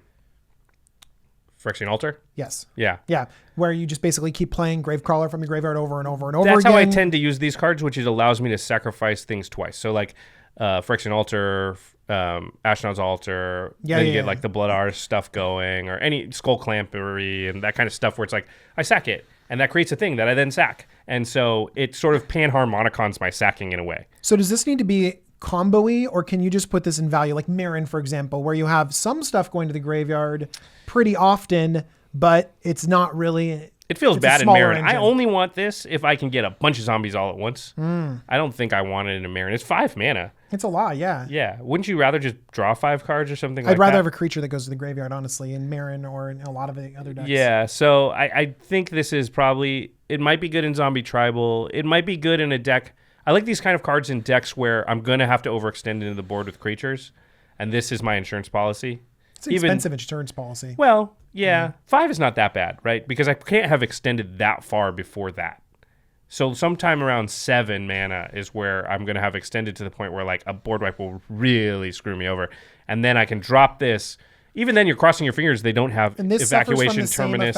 Exactly. Of the white. Yeah, I think it's better than Lena's, though, because this is better than the Indestructible. It's a little bit harder to get around. Toxic Delusion, those kind of things don't get around it. The negative X negatives. It's just slightly better. And also, I can take advantage of it when I want to. Like, it's harder to take advantage of my creatures having Indestructible. Sacking something and I get something else, I can... This needs a whole engine going to get more than a couple tutus. You know, how many tutus do you need to get out of this for it to be worthwhile? Yeah. I'd say you need 4 tutus. Yeah, 4 or 3. Yeah. But if you can play this on the same turn and I already have an altar out, then I can get value right now. So I'm thinking about Liliana's Mastery, the 5 CMC enchantment. Get 2 zombies and zombies get +1/+1. Where would I play this over that? Like, how many zombies do I need? I think I need 4 or 5. Like, you need to be getting a lot of zombies. I think the question is how many sacrifice effects you have in your deck. If you're upwards of 5, 6, then you probably want this. Yeah. If you're not, if you're more, I'm going to attack with my zombies, then you want Liliana's Mastery. That's a really good way to look at it. I like that. Okay, moving on to red. Ooh, let's go to red. Okay. Alpine Moon. It's a moon card, guys. Yeah. One red. One red for an enchantment. As Alpine Moon enters the battlefield, choose a non-basic land card name. Okay. Lands your opponent's control with the chosen name lose all land types and abilities, and they gain tap at 1 mana of any color. So they become an admin of any color, but you turn off Gaia's Cradles, Maze of Iths, Ancient Tombs, Sarah's Sanctums, blah, blah, blah, blah, blah. What's that new Storm the Vaults? What's that flip over into? The new Tolarian Academy, that kind of stuff. I do think that this card's probably playable, but it's still not great. I'd rather just destroy it most of the time. So Wasteland's better than this. Strip Mine's better than this. Would a Dust Bowl even be better than this? Yeah, I don't know about Dust Bowl, but the other two definitely are because they're going to get rid of the thing. Although, if you're doing a mana denial strategy, like this doesn't deny you mana. So what is this trying to do? It's trying to disrupt a specific land? It denies, I would say too, in certain metas, especially the more competitive ones, this will turn off 3 Gaia's Cradles. This will turn off. Yeah, this will turn off, multiple Maze of Iths or Gaia's Cradle, Ancient Tomb are kind of the big ones, I think, in the more spiky metas. So does the 1 mana cost matter, or are you playing this in addition to Blood Moon, Magus of the Moon? I think the 1 mana cost matters because it'll come out pretty early. Just to get it out of your hand early, or you need to have it on the battlefield naming something on turn 1 or 2? To answer your question, no, I'm not playing Blood Moon because I still have a soul. But I don't think it's great, and it's probably not going to see very much play. Very niche when you know your meta super well, and maybe there's a few decks that play Nykthos or something. You could sort of nevermore their Nykthoses. I don't know. Or their whatever. It seems super narrow. I don't like it. Yeah. Yeah. Okay. The next one is Apex of Power. This is 7 red. So 10 mana. Hold on to your butts, everybody. Sorcery. Exile the top 7 cards of your library. Until end of turn, you may cast non-land cards exiled this way. Not without paying their mana cost. You still have to pay their mana cost, but you may cast any of the 7 cards that you exiled. But it says, if this spell was cast from your hand, add 10 mana of any one color. So you can't cheat it out or fork it, but you can add 10 mana of any one color? Does it say any color or any one color? Any one color. Oh, that's not as good as I had hoped. So you exile the top 7 cards of your library, you look at them, and you have 10 mana of one color to cast however many of those you want. Or I guess you can use the 10 mana on the cards that are already in your hand, even though you just spent 10 mana. So if you're going to cast cards from your hand, you might as well just cast them. You don't need Apex of Power. Well, let's hope that we don't have to pay 10 mana for it. Would you play this in your Mizzix deck? No. If it's not going to go in Mizzix, then I'm wondering if it has a home. There's probably some people that would play in their Mizzix deck. I wouldn't, just because red. It costs 3 mana. I want all my spells in that deck to cost 1 mana. This is a lot of mana in the Mizzix deck. Josh is like, this effect for 3 mana, not worth it, guys. It's not. Also, because what am I going to do? I'm going to turn over like 6 counter spells and a draw spell. You'll turn over Turnabout and Mana Geyser, and you'll start storming off. Well, I don't. Mind's Desire. Yeah, I don't play the Storm version of it, which is a good one. But I think in Storm, you don't want to do this either. Because you might as well just have those cards in your hand and storm off rather than risking, I don't know what my top 7 are. Let's hope they're good. Also, I only get 1 color of mana with my 10 mana. I mean, you're absolutely right. But like, think of Mind's Desire. Mind's Desire does cast things for free, so you can kind of like get a mana advantage. Like, this doesn't necessarily get you a mana advantage. Okay. But could this go in with Mind's Desire, Blue Red Storm, something? I don't know. I'm reaching. I'm sorry. Joda, I could see maybe. You are casting it from your hand. Yeah, so it's 5 mana to get 10 mana back. You would want to cast it still later on. See, the problem you don't want to turn 5 it. The problem is that Joda would almost want you to just generate mana of every color so you could just play it from your hand. True. I mean, maybe you're casting one big Like, thing. you could exile 7 cards with Joda and then just look at them and be like, oh, I'll cast one of those with 10 mana. Because your deck is stacked with things that are so expensive. True. Yeah. And so many different colors. Yeah, no. What's that one that like changes 5 mana of any color into 5 mana of Wooburg color? It's like Cascading Cataracts or something. Yeah. If you have that out, maybe you can filter some of the 5 into... We're working really hard. Yeah. I mean, maybe you could play it in like Narset or Joyra and not worry about getting the 10 mana back. That's actually okay. Like you just You're don't looking worry at the about top 10 7 mana, and you're actually going for something that just advances your game plan. Another combat phase, an extra turn spell. It's like a crappy like ad that. nauseum. You get to look at a bunch and then like maybe you get 2 of your combo pieces in there, or like an extra turn spell that you just cast or whatever. You know what? I think you got it. I think it's Narset. Maybe. Original Joyra could do that too. Yeah. Okay. Dark Dweller Oracle is 1 in a red for a 2/2 Goblin Shaman. You can pay 1, sacrifice a creature, exile the top card of your library. You may play that card this turn. By the way, play, not cast. So you can play. You can play cards. lands. Yeah. It's and like there's no tap Outpost ability Siege. on this too. It's just like 1, sacrifice a creature, get to play that card. Seems good. It's think it's impulsive draw, right? Yeah, I'm excited about it. You pay 1, sack a creature, and then it's Outpost Siege Yeah, once. I like Outpost Siege, and it's a 2-drop. it's a 2-drop. It's a bear. Yeah, I like One of those goblin bears. It's a bear. It's a bear. I also like this in things that put a ton of tokens on the thing. Think of Kranko or Zada. Yeah. Especially Zada, because you want to like keep going. Yeah. You want to storm Yeah, I need off m- kind I of. need I need more more stuff. options, yeah. And you sometimes have tons of goblins, so you just change them in for the cards you need. That's a really good point. It doesn't require it to tap or anything. So if you have 3 mana, if you have a lot of mana, you could sacrifice 3 creatures. Exile. Find something. Yeah, okay. The next one I wanted to talk about, just because I was interesting, was double cast. So it's red. For a sorcery, it says when you cast your next instant or sorcery spell this turn, copy that spell. You may choose new targets for the copy. Huh. So they've it's like a fixed wording on a fork, right? But Fork's just better. Fork's way better. Like way better. And don't play this card is the moral of this story. But they're trying to fix it, right? Because Fork is counterintuitive, where like in Magic Online, you don't do this in person, but in Magic Online, you have to be like, I cast the spell, I maintain priority, then now I fork it. I press control. Yeah, exactly. Double cast is trying to be like, previous to me casting my spell, I do this, and now that's going to create a trigger that when I cast my next spell is going to happen. Problem is, you can't double cast somebody else's counter spell or other thing that they have that you want. I mean, even take away that it says, spell you control, or spell you cast. It's still worse. Like this is just play Fork, Reverberate, double cast or twin cast, those kind of things. So what do you think of the Battle Bond one that's 1 red and just doubles every spell later on this turn? Now that one seems cool because I can maybe chain You can 2 keep or going, 3 you can things. keep going. Yeah. So that one opens up. That one's kind way of better. kind of similar to this, but Yeah. it opens up a lot more opportunities for shenanigans. Yeah. Yeah. Don't play that card. Double cast is bad. But I just thought the new wording was interesting. That's cool. Goblin. Oh, I love this card. Goblin Trashmaster. 2 red for a 3/3 Goblin Warrior. Other goblins you control get +1/+1. Sacrifice a goblin. Destroy target artifact. Do you have a goblin deck? I have a Zada deck. Okay. Is that a goblin deck? Yeah.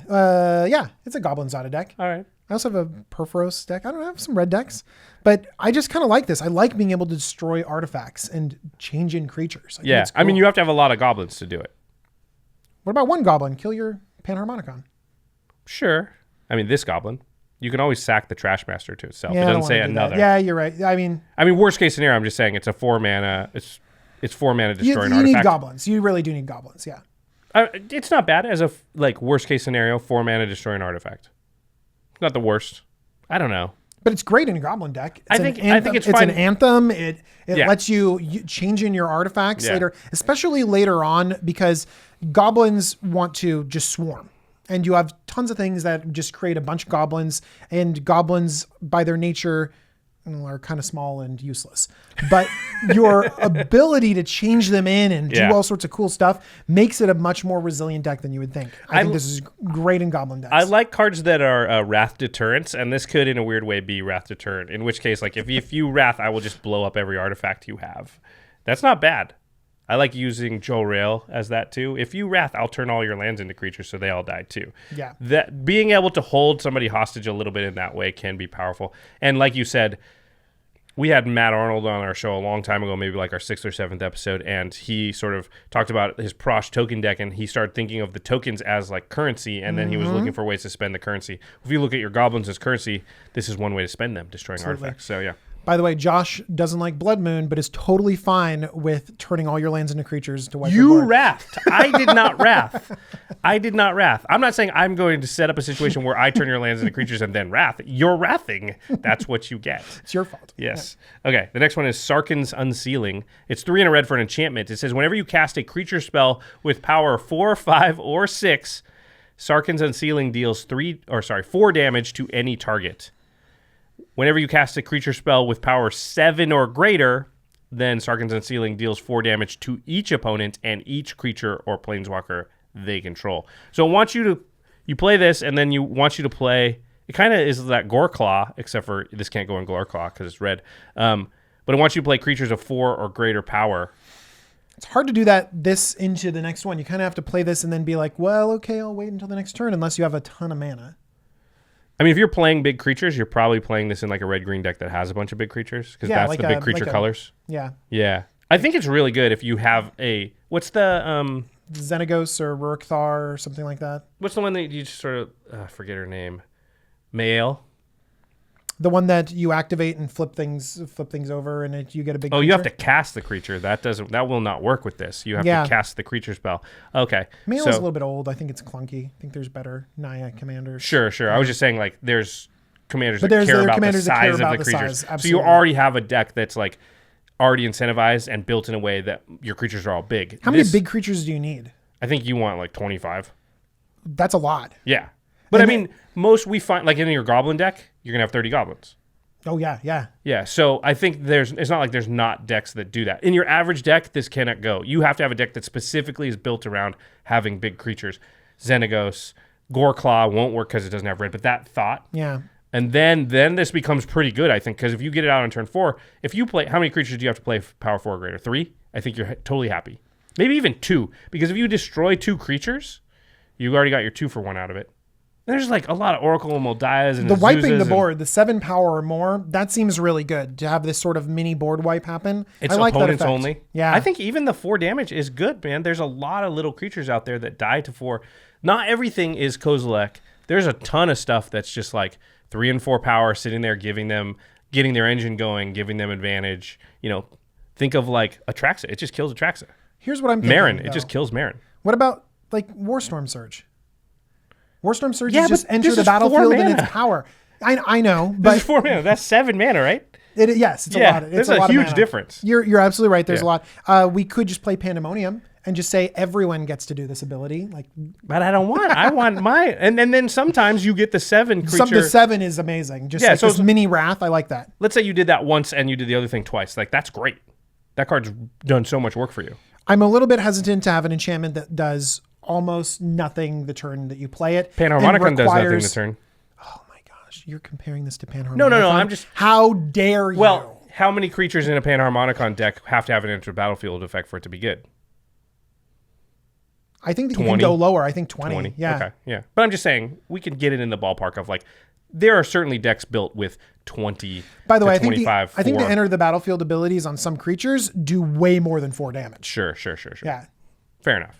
I still think it's good, though. I mean, again, it's narrow. You have to have a deck that has big creatures. Yeah. But I would play it. Okay. Spitflame. This is along the similar lines in the dragon deck. I just thought it was interesting. 2 and a red for an instant. Spitflame deals 4 damage to target creature. Whenever a dragon enters the battlefield under your control, you may pay red. If you do, return Spitflame from your graveyard to your hand. I actually think this is pretty good. My main problem with single target removal of this type is that I don't like 1-for-1ing with an opponent. Do you know what I don't like is having to play my dragons 1 off curve. Yeah, you don't have to, right? You still play it. Yeah. And then you just get this back at some point. It's also just a creature. I can't just do this to the face. Just Spitflame. I mean, that'd be way too good. Spitflame. I could Spitflame at you. I don't know. I'm a no-go on Spitflame. I think it's good. I mean, in a dragon deck, you have to have a lot of dragons. I think I want my dragons in most my of dragon deck. most dragons decks I've seen are really low on interaction, and if I get my engine going before them, they're done. They can't do anything about it. That is true, but I think that they need to. I think they need to cut their dragons for real interaction, not 4 damage interaction. This is reusable interaction, though. I do think we are a little bit. I think Commander as a format a little bit underplays Lightning Bolt type effects, and it's understandable because Lightning Bolt itself is not great, and so that makes everything that does this seem bad. But when it's reusable, I actually think, again, this is along the same lines I think of the Exile, the colorless creature.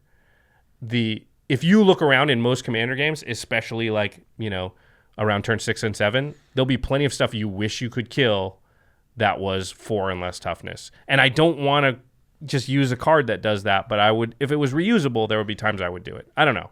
It's borderline, but I think it could be playable.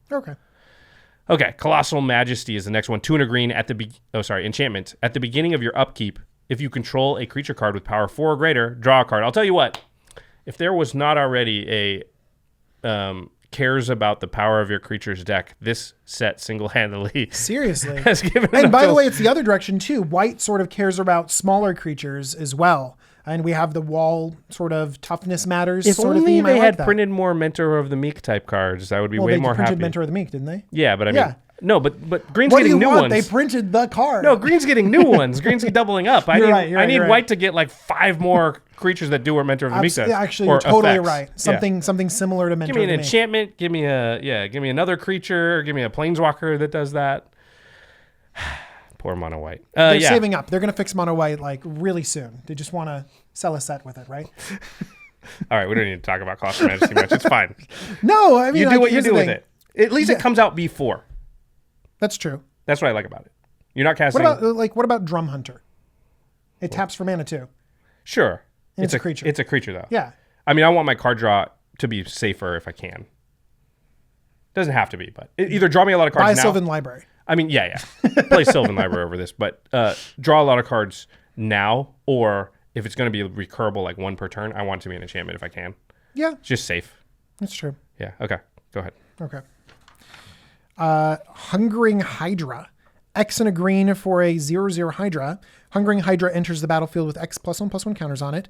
Hungering Hydra can't be blocked by more than 1 creature. When Hungering Hydra deals damage... when Hungering Hydra is dealt damage, put that many +1/+1 counters on it. Do you know what I'm not looking forward to? What? Playing against this in Limited.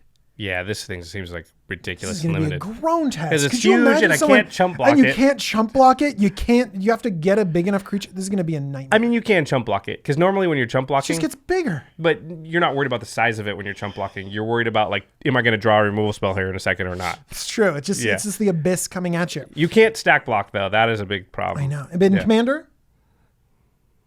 Meh. It works really well with Pyrohemia or Enrage abilities, things that ping your own team. Sure. Cards like Vigor or there are 2 other Hydras, I think, that do something similar to this, where you deal damage and then they grow. One of them is a green-white one. I'm just nonplussed by big creatures. Like, if that's all it does. If it had Trample, maybe, but it doesn't even have Trample. I mean, in Xenagos or something. That's why you play the bear, to give it Trample. Sure, but if I need another piece to do it, I don't know. It just seems like, it's a big guy. And he's going to be so big that, like, you can't block it. So what? And it gets bigger. That's what Galta and everything does. Like, everything does that. Galta has Trample, right? Galta has Trample. Galta has Trample. Yeah, so, like, I'm just saying, like, what's that Eldrazi that you just pay X and that's how big it is? Endless one, yeah. Does anybody play that? This is not that much better than that. You are absolutely, I'm going to say that you are absolutely right. But come on, this is a Hydra and it gets bigger and let's move on. I like this next one and it's definitely very good against like every deck I play. So please don't put this in your decks, everybody, because this hoses like half of my stuff. Okay, it's Runic Armasaur, 1 green for a 2/5 dinosaur. Whenever an opponent activates an ability of a creature or land that isn't a mana ability, you may draw a card. What do you think about the power and toughness? Just a 2/5. For 3? Yeah. Seems pretty great. It's going to block everything. But like in Commander, are you often feeling like you need to block on the ground? I mean, against Craig and stuff, yeah. 2/5 is great for a 3 if it has a relevant ability, which It'll be up to you whether this does. I think this is a little meta dependent, but I will say in most games I play, this feels like it would be very good. Your Tim deck, how does it fare against your Tim deck? I mean, it will just die. I have to kill it right away. How many activated creatures? But Tim doesn't have too many problems. No, you just put a Basilisk Collar in one. But yeah. See, Josh, he found an answer for it already. But it would be really good against the Tim deck because sometimes it's just sitting there like tapping your creatures and stuff.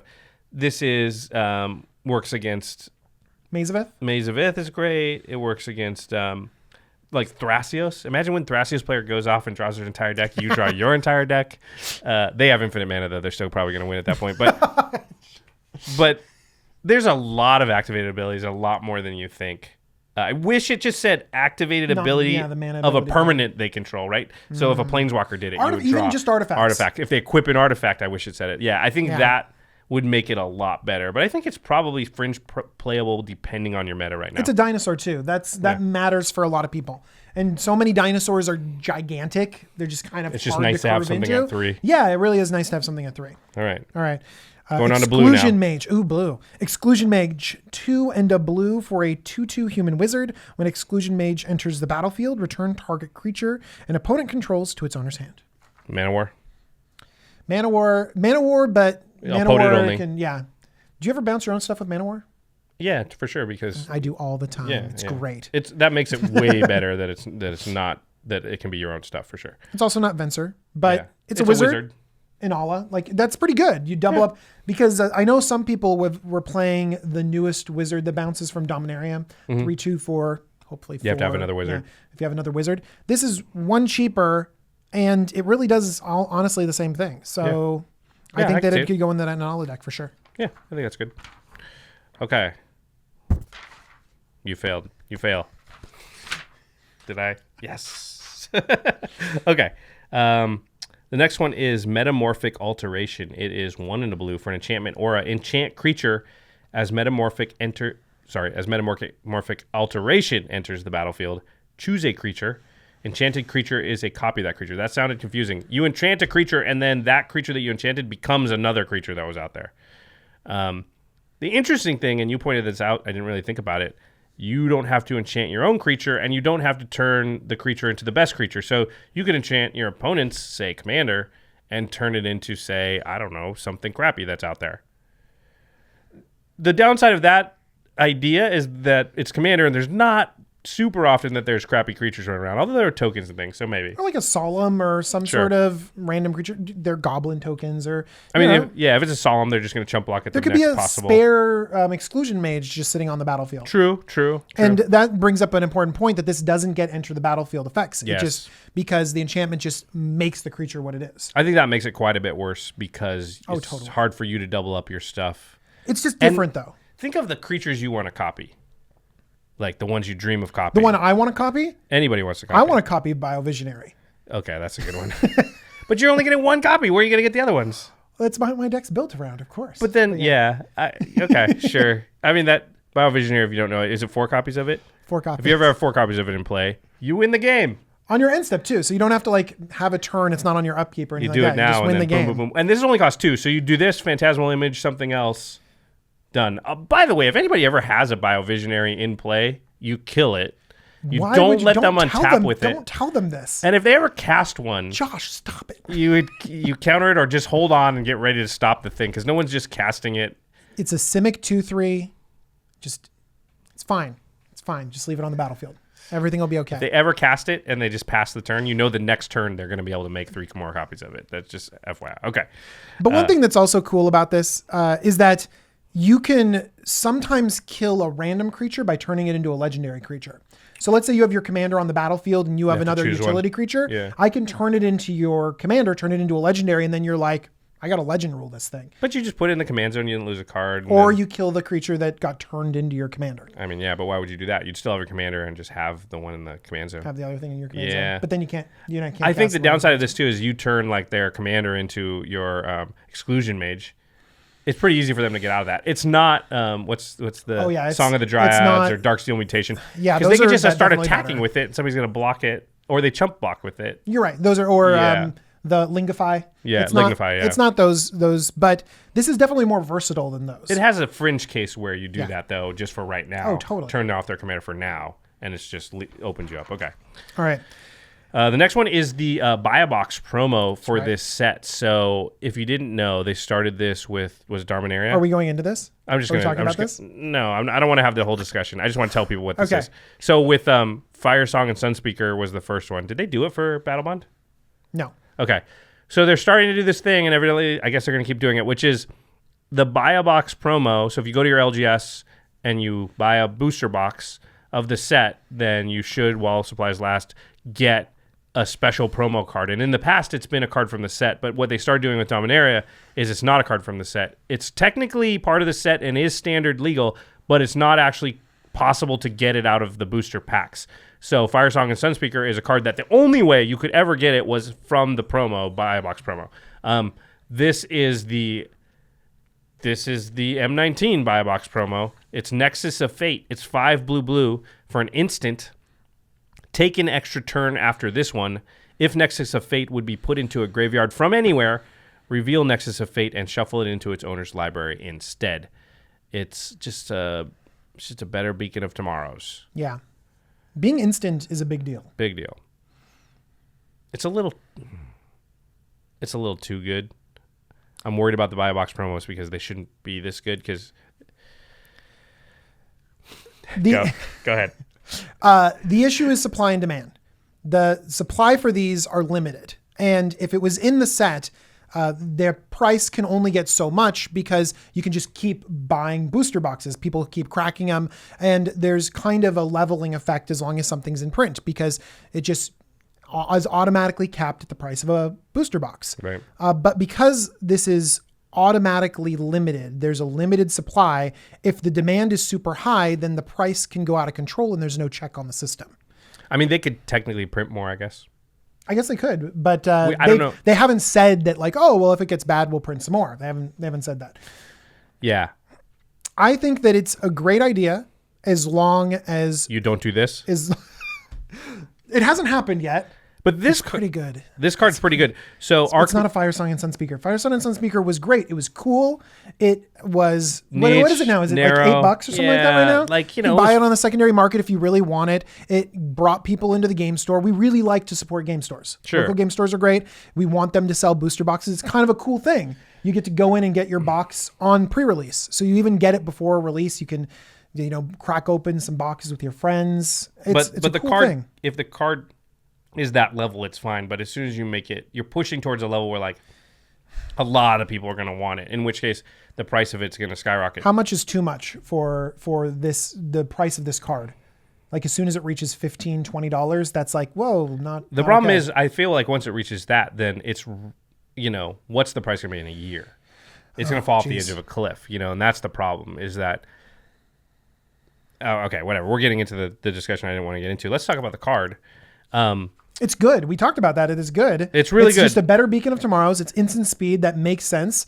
I want to put this in my Noyandar deck that plays at instant speed and that plays extra turn spells. So I just hold up a bunch of stuff. Yep. I play this and I get to take an extra turn and I make a 7/7. Like I'm super excited about playing this. Vile Smasher Thrasios really wants this card. The fact that it costs a lot, 7 mana, is actually good. The fact that it's instant is really good. And an extra turn spell at instant speed is doubly good because you can kind of get people in a weird way where like they think they're about to go and they do stuff. So what I like to do with instant speed, or Vidalcan Ori is usually out when I do this, is like, let's say I want to try and get DJ. I pass the turn and stuff happens. It goes to the end step before his turn. DJ goes, okay, on your end step, I'm going to do X, Y, Z because DJ's a good player and he waits till the right time to do things. And as soon as all that stuff's on the stack, I go, boom, Nexus of Fate. Now, you're going to be tapped out during my extra turn, which is something DJ does not want to happen. It makes it a million times better than just a sorcery speed extra turn spell. Yeah, because you just go twice versus like jumping in between two other players. That's really cool. Yeah. I love it. Archmage Ascension, Planar Portal. These are both really good cards with Nexus of Fate. I'll let you look those up and find out why. But Archmage Ascension is just broken with it. Totally. Okay. One with the machine. Oh yeah, this is cool. 3 and a blue for a sorcery. Draw cards equal to the highest converted mana cost among artifacts you control. So here's a question with this card. It's 4 mana, 3 and a blue for a sorcery. How many cards do you have to draw for it to be good? 4. I think 3 is fine. You'd play Concentrate? I mean, I play Harmonize. That's in green. Not in blue. I know, I'm just saying. Not in blue, but it's not the worst. You're right. 4 is good. I think 4 3 is acceptable. I think 4 is like good. 5 or more is like really good. Yeah. I mean, I'll play Brain Geyser, so... No, I don't like to fire off my Brain Geysers for 3. I like to fire them off for 25. Yeah. So the upside's higher there. But the upside of one with machine is actually pretty high too. I think this is probably close to playable in an artifact deck. Josh talks up close to playable. Well, listen, not everybody has, You're right. No, you're totally right. I wish it was instant. One card that I totally If it was instant, it would be slam dunk. Any artifact deck plays it, I think. So there's another card that has you drawing cards equal to the highest converted mana cost of permanents on the battlefield, or on your side of the battlefield. That is... Is that in this set? No. Oh. It's old. It's a common, actually. Oh. It's a 5 mana, and it doesn't see play ever. It sees play in Pauper Commander. But I don't think that's as good, honestly, because in my artifact decks, I'm like not usually doing something with 5 or more, right? My artifacts are usually small. I'm trying to get a lot of them out early. A lot of them are mana rocks. You've had a lot of games where you go Soul Ring into, Signet. That's 2 already. It's not that hard to get.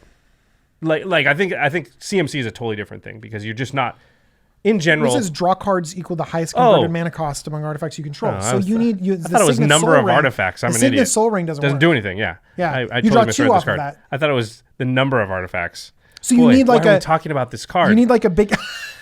You need Blightsteel or something. No, this is bad. No. We're gonna have a Metalwork Colossus on the battlefield, guys. This is gonna happen. Now. We're gonna draw 11. This is bad. I thought it was number of artifacts. No. This is what happens when it's a new set. Sorry for wasting everyone's time. Okay, on to the next thing. Patient Rebuilding. 3 blue enchantment. At the beginning of your upkeep, target opponent puts the top 3 cards of their library into their graveyard. Then you draw a card for each land card put into the graveyard this way. So you get like 1.5 cards maybe per turn. Yeah.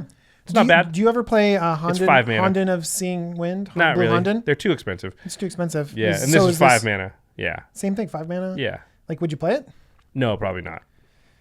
Yeah, probably not. But I heard a lot of people talking about this card like they were going to play it, and I was trying to warn them, don't play it. Especially in blue. Just play Mystic Your card draw is Remora. way better. What do you think about it in terms of the milling? Well, that's an active downside. What if you're in a mill deck? If you're in a mill deck, you're going to do better than 3 cards per turn, but maybe. If you're in a mill deck, the next card is the card you want to play. But like in fact, this could what be... about like Fraying Sanity or other things that essentially like build off of the mill? Like Incidental Mill is a thing. Sure, Lazav. Ooh, Lazav. That kind of stuff where like, I'm going to use your graveyard. Even then, I don't know. I know Sean Watson from Commander has a good Lazav deck, and I doubt he would play Patient Rebuilding. I just don't think 3 per turn at 5 CMC. If this was 3 CMC... Oh, I would play it at 3 or CMC. let's say it was 2 CMC and none of the card draw thing happened. It just milled them for 3. Like, you get it out early enough. I think that would be closer to playable than this because 5 CMC on turn for 5 mana, you got to be doing a lot. And literally, like, milling you for 3 and drawing 1.5 cards a turn is not good enough. Yeah. Yeah. We're not saying that this can't do a lot of good things if it stays on the board for forever. Like if your game goes 20 turns and this has been out since turn 5, of course it's going to be great. But odds are you want to make sure that your deck is a little bit tighter than what happens on the games when you draw it on turn 9. Yeah. You're not going to play it because by the game's almost over. Maybe it's got 3 or 4 more turns left, and it's not going to do anything by then. And what are you going to do? Just use 70% of your turn on something that does nothing? I don't like it. Yeah. This next card though. Let's see it. 2 and a blue. This is Psychic Corrosion. 2 and a blue for an enchantment. Whenever you draw a card, each opponent puts the top 2 cards of their library into their graveyard. Now, see, this card, I could kill everyone in 1 turn. It's pretty cool. What's the one that's similar You don't even to have this? to work that hard. Like just stroke of genius. Done. Right? Like Brain Geyser. Done. Like it's totally possible. We have 100 cards in our decks, Josh. I just have to draw 50. That's not even that many. I just have to play one Consecrated Sphinx. 50. Okay, well that's true. 1 Consecrated Sphinx. Done. Can you imagine? What's the one that mills when you draw, and if they match, you mill again? I forget. It's close to this, Yeah, though, right? it's close to that. And And so which sees a ton of play, by the way. Yeah, I see it all so the time. I think that this could be a good friend for it. But I think this can actually go in a deck like Mizzix. My Mizzix deck has Stroke of Genius, Brain Geyser, all that stuff, and you can just fork one of those and win. Yeah. By the way, that spell that I talked about, the one that mills and if they match, that targets. Yeah. So and this one does it to everyone, so which is when really you valuable. do this, you kill everybody. Yeah. Although these strategies are tough because some Yahoo's gonna have a Nexus of Fate or an old school like Eldrazi, and then they have to shuffle their graveyard, and then you're like, dang, I can never beat you with this card. But then you use Infernal Reckoning and get yourself out of that. The tech. They have to have played it. Okay. We're moving on to white. We're almost there. We're getting close. Okay. Cleansing Nova is the next one. It's 3 white for a sorcery. It says choose one. Destroy all creatures or destroy all artifacts and enchantments. I like this card quite a bit. I like this card a lot too. So it's a little bit worse austere command, but does cost 1 less mana. And it does have the mode on it that you do often use in austere command, which is destroy all artifacts and enchantments. Yeah. So the downside is you can't kind of like save your little creatures, which I think is the most common usage of austere command. Austere command's a cool card. Like and this doesn't really compare, but think about all the other 5-mana board wipes. Yeah. This just blows many of them out of the water, right? Yeah, because most of them only wipe the board. You don't even have the option of destroying artifacts and enchantments. And in fact, destroy all enchantments is something that is kind of tougher to find. So the fact that, and the reason it's tough to find is because you don't want a spell that just says that because it's so narrow in a lot of games. You're like, it's only going to kill 2 things. But if you could have it tied to a regular board wipe, and then also I get all the artifacts too sometimes. I think Commander players fixate too much on the 4-mana Wrath, and I think that this will get them moving towards some Wraths that have a little bit more flexibility, that have the ability to answer what you need to in the late game. I really like this card a lot. I think it's one of the more versatile. I think Austere Command's maybe... Austere Command's really good, though. We're comparing it to a really, really that's good card. That's what I mean, is like, it's one of the best board wipes in the format just because of its versatility. And this is like a half step below it, but that's pretty good. Like, half step below Austere Command probably bumps out most of the other board wipes in white to where I would run this, I think. Yeah. My favorite board wipe now is Tragic Arrogance. And this is like, oh man, White's got some interesting board wipes now. This is so much more interesting than the other ones. All right. Well, this one is interesting. Resplendent Angel. 1 white for a 3/3 angel with flying. 1 white. That's okay, right. Go. I just That's want right. to say that. It is 1 white. No. At the beginning of each end step, if you gain 5 or more life this turn, create a 4/4 white angel creature token with flying and vigilance.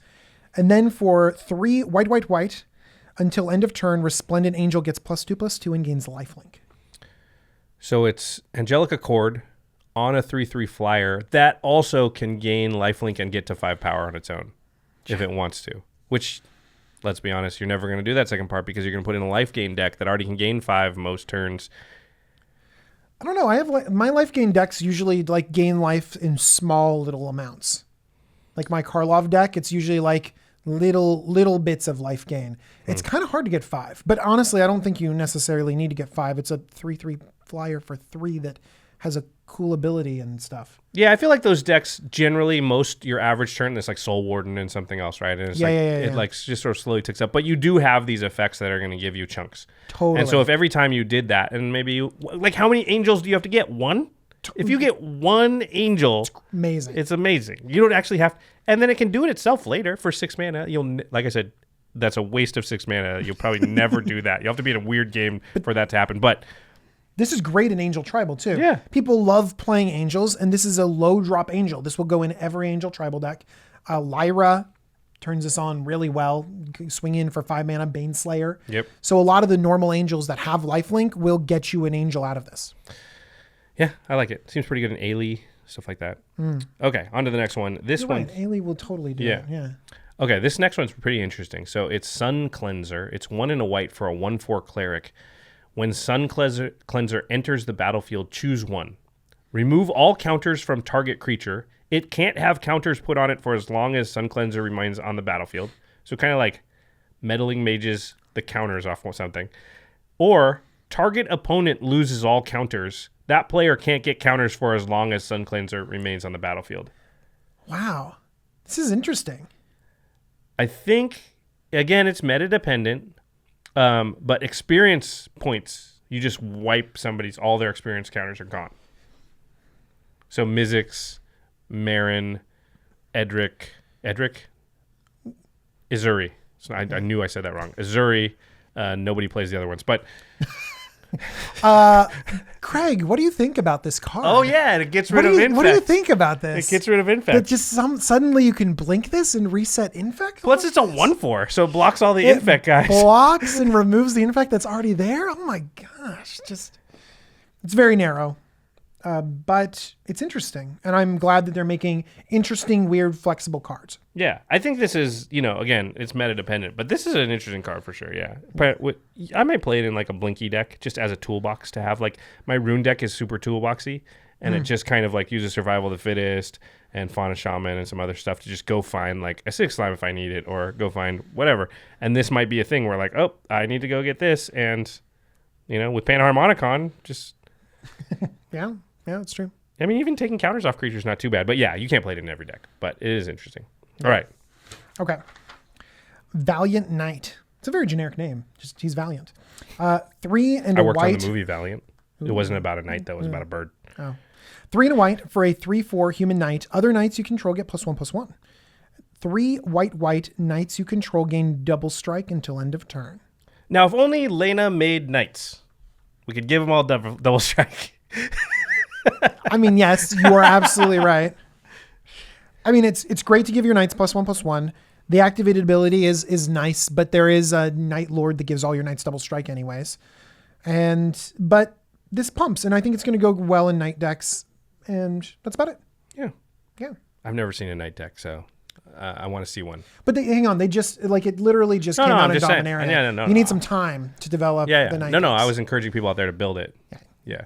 I'm encouraging you all out there to build it and then try and beat me with it, like everybody did at GP Vegas with commander damage, and not a single person could. Not a single person did? Not a single person did. Had a number of people, I'm going to prove you wrong. Okay, that's not true. I lost to one person spell slinging, but it was 1v1, so it doesn't count. I also lost like on a turn 4 to some ad nauseum Tez Ret food chain combo. That was fun too. Oh, hey, that happened to me too. Hey, imagine that. It was 1v1s too. That was tough. Okay, we're on to the multicolored cards here. Hey, hang in there, everybody. We're getting near the end here. We've got Poison Tip Archer, 2, a black and a green for an elf archer, a 2/3, has reach and death touch, but it says whenever another creature dies, each opponent loses 1 life. So it's Blood Artisty, Zulaport Cut 30, Falcon Wrath Nobly. Yep. This is a great effect, and it belongs in a lot of different decks, and this has a little bit of a defensive nature to it, so I think it's fine. All right. Yeah. All right. Next, we have Regal Bloodlord, 3 white black for a 2/4 vampire soldier with flying. At the beginning of each end step, if you gained a life this turn, create a 1/1 black bat creature token with flying. I think pay attention to it says beginning of each end step here. That's actually pretty powerful in, like you were saying, your Karloff deck or whatever. Because with Soul Warden, it will trigger off of their creature, and then boom, you get a bat. Yeah, exactly. And you might, if you can get like 2 or 3 bats per rotation, it's incredible. I think that's pretty insane. And also in that circumstance, the bat will trigger that exact same Soul Warden, and that won't get you another bat, but what it will do is trigger things like your Karlov Resplendent Angel, maybe that gets you to the point where you actually get 5 or whatever. Yeah, totally. Exactly. The next one is Satyr Enchanter. This is for Melissa DeTore. It's 1 green and a white for a Satyr Druid, 2/2. Whenever you cast an enchantment spell, draw a card. We got more enchanters for the Enchantress deck. That deck is super cool, and maybe like one of our most viewed decks. I think it had something like 75,000 views. The deck did after the Melissa DeTore episode. So I know a lot of people have built it. So Satyr Enchanter should go right in there. Yep. I'm stoked to use my Sarah Sanctum someday. So maybe I'll eventually actually build that deck. That's a good card. Because I have one. It's That's just a good sitting card, yeah. there. Yeah. Do you ever build a deck just around a single card? You're like, I need to play this card. I guess I'll build a commander deck.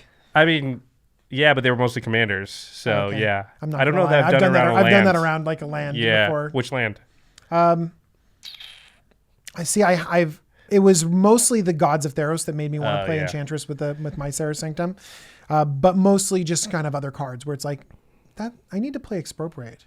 Oh, yeah. I just need to. That Storm the Vault turns into Tolarian Academy. There you go. I have You're a like, foil I one. need to do I that. literally bought the foil one because I was like, I want to build a deck around that. But then they keep doing stupid things like making a mono blue commander. Okay, we're getting off topic. Off topic. On to artifacts. We have Amulet of Safekeeping. 2 mana for this artifact, and whenever you become the target of a spell or ability an opponent controls, counter that spell or ability unless its controller pays 1. Creature tokens get -1/-0. It's a super interesting thing. I don't play this card because I don't like... Stop. Yeah, I don't... Just play a card that gives you hexproof or something. I don't like the fact that they can get around it, and what people are going to do is just, okay, I'll just wait. Witchbane Orb. Yeah. Witchbane Orb, it costs more mana, but you have hexproof, and everything gets, like, not just creature tokens, but everything gets reduced by 1. Yeah, just don't play that card. The next one is Day 9's preview card. Our friend Sean Plott, if you've watched the most recent episode of Game Nights, which I think has been out by the time you're watching this, that or it's coming out tomorrow. So either you've watched it or you're about to. Anyway, it was his preview card. It's Chaos Wand, 3 mana for an artifact. You pay 4 and tap it. Target opponent exiles cards from the top of their library until they exile an instant or sorcery card. You may cast that card without paying its mana cost, then put the exiled cards that weren't cast this way on the bottom of that library in any order. So you get a random instant or sorcery off the top of one of your opponent's decks. I love this card. Here's the thing. Here's a card I want to build a deck I love around. it too. Is it good? I don't know. It could be. I don't think it's good. I think it's awesome, but I don't think it's good. Let's kind of imagine the instants and sorceries that are in the average deck. We got maybe counterspells. Useless. Not useless. If you know there's a permission deck and you manage to stick this thing, you're actually in really good shape. You're gonna wait to try and activate it. You're in pretty good shape. You could try and counter one of their counters or one of their spells. Okay, it's only okay. It's not that great. Yeah, that's a good point. Like single target removal, like you need to, in many of these situations, the instants and sorcery spells, we want to hold them for the right situation. Counter spells, board wipes, instant speed removal, or sorcery speed removal. And this doesn't let us use them in the right situation. Well, you get it, quote unquote, for free, although it costs you 4 mana and the thing, but it is card advantage. It's seven mana for the first one. True. What about with... you get rampant growths, explosive vegetations, and things could be good. That is a great thing. And yeah. you usually know the decks the ramp and the where card draw, yeah. definitely some great stuff. Yeah. But you're at 7 mana already, or you're at a lot of mana already to get this thing going. Paradox Engine. Well, yeah. If you get like a... You just play every card out of there. I'm going to play all your instant sorceries. Okay, I'm going to go to get like a couple of mana rocks, sorceries. I mean, newsflash, Paradox Engine. You don't need this. It just wins games on its own. Yeah, you don't. If you're like, I have a mana rock and Chaos Wand, so that I could activate Chaos Wand over and over. You have a mana rock. You're good. You're going to win with Paradox Engine. You don't need. I guess if you were worried about running out of gas for the Paradox Engine. I think this is fun that it's with your opponent's stuff, but I think it actually makes it less good. I think that if you could build it around your own deck, that'd be a little bit better. Yeah, you can stack your deck. You can make sure that you're hitting really strong instant sorceries that are useful at different times. Again, gonna harp on the fact that I think it's awesome. Okay. Yeah. All right. The next one is interesting. I talked about it a lot on Twitter. It's Desecrated Tomb. It's 3 mana for an artifact. Whenever one or more creature cards leave your graveyard, create a 1/1 black bat creature token with flying. So this is interesting, and there's some things to pay attention to. It's whenever one or more creature cards leave your graveyard. So if, in effect, like Delve, say, would exile 6 cards from your graveyard, those are going to be exiled all at once. So even if you exile 6 creatures, you're only going to get 1 bat. A lot of people were like, Tasigur, blah, blah, blah. It's not that great in those decks. Now, however, Athreos and the Shadowborn Apostles deck, what happens is your Shadowborn Apostles die and they hit the graveyard, and then each creates a trigger for Athreos, and then you ask your opponent, would you like to play 3 life for each of those? And they say, no. Now I get each of those back. They're leaving my graveyard individually, in which case I would get a bat for each one of those. And that's the instance I was talking about where I thought it was actually pretty good. I think in decks like Marin, Carador, it's too slow, right? Bitter Blossom's just going to be better most of the time. You're going to guarantee get 1. It comes down on 2, and you're not going to have to jump through a bunch of hoops. Whereas this is only good in decks that are likely to create 6-7 bats all at once. Well, there is a situation, Shiri, where you get Shiri, you get things back that have 1 power or less. That's a Shadowborn Apostle deck also sometimes. You get things back 1 or less. Those are separate triggers as Yes. well. So you'll get that many bats. And Shiri goes off by doing this on every single person's turn. They get value and get their 1 power things back on your turn, on your turn, on your turn. And one thing about this Desecration Tomb, is that it happens at the end of each player's end step, right? Whenever one or more creatures leave your graveyard. It doesn't care when it is. So you can just Shiri sort of keep doing that over and over again. So 1 round of the table could net you a lot of bats. Yeah, and that kind of deck plays, and like Lifeline and things like that would work really well with this, where you're like sacking stuff, it's going to the graveyard, it's coming back out, and you're doing that over and over. But I think... How many bats do you want? I think it's not about the number of bats that you're going to get on average. I think it's your deck's ability. If you can't imagine a scenario where your deck would get at least 5 bats, then it's the wrong deck for it. You need to have a scenario that's pretty common in your deck where you're going to get, 5 bats all at once. If you can do that, then I think it's pretty good. I also think it's better. You can probably do that 2 or 3 times. Yeah, I also think it's better if you're not attacking with the bats. What would you use the bats for, Josh? Right. In Shadowborn Apostles, you're going to sacrifice your Shadowborn Apostles. They're going to hit the graveyard. You're going to ask your opponent the question. They're going to give it back to your hand probably because they're already at low life. Make bats. I'm going to sacrifice those bats. Maybe for the mana to cast the Shadowborn Apostles and do that again. Make mana, drain opponents. Yeah. Like you're not swinging with these bats. So this feels more combo-y than I'm going to do Bat Swarm. Yeah, I don't think it's... Yeah, again, that's a really good point. If your deck is trying to use those bats to swing out, it's probably the wrong deck for it, too, because that's probably more like a token deck. I think you have to look at Bitter Blossom and go, like, is this going to be better most of the time? And probably it is. Like, I think in Marin and Carador and stuff, Bitter Blossom's just a little bit better. It costs less mana, and you're just going to guaranteed get the thing. Okay. Next is Dragon Horde.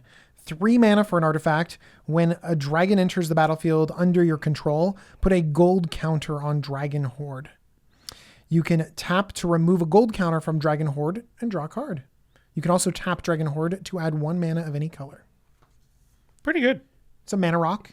It's narrow, dragon deck. Yeah. It's better than Sarkhan. I'd rather play this on 3 than Sarkhan. That's right. I would actually a lot more. This is going to draw you cards. It's probably going to get you, 2-3 cards, and it's going to ramp you. It also draws you cards in the later game after you've played your dragon. So you've deployed your hand, you've put some counters on this, you've used this for ramp, and then in the later game when you don't need ramp anymore, you're like, I'll draw a card, and then this catches. That's a really good point, because what's the problem with ramp? Sometimes you have tons of mana and nothing to do with it. Mm-hmm. This can actually help solve that problem for you. It shifts into card drawing. Yeah. Great.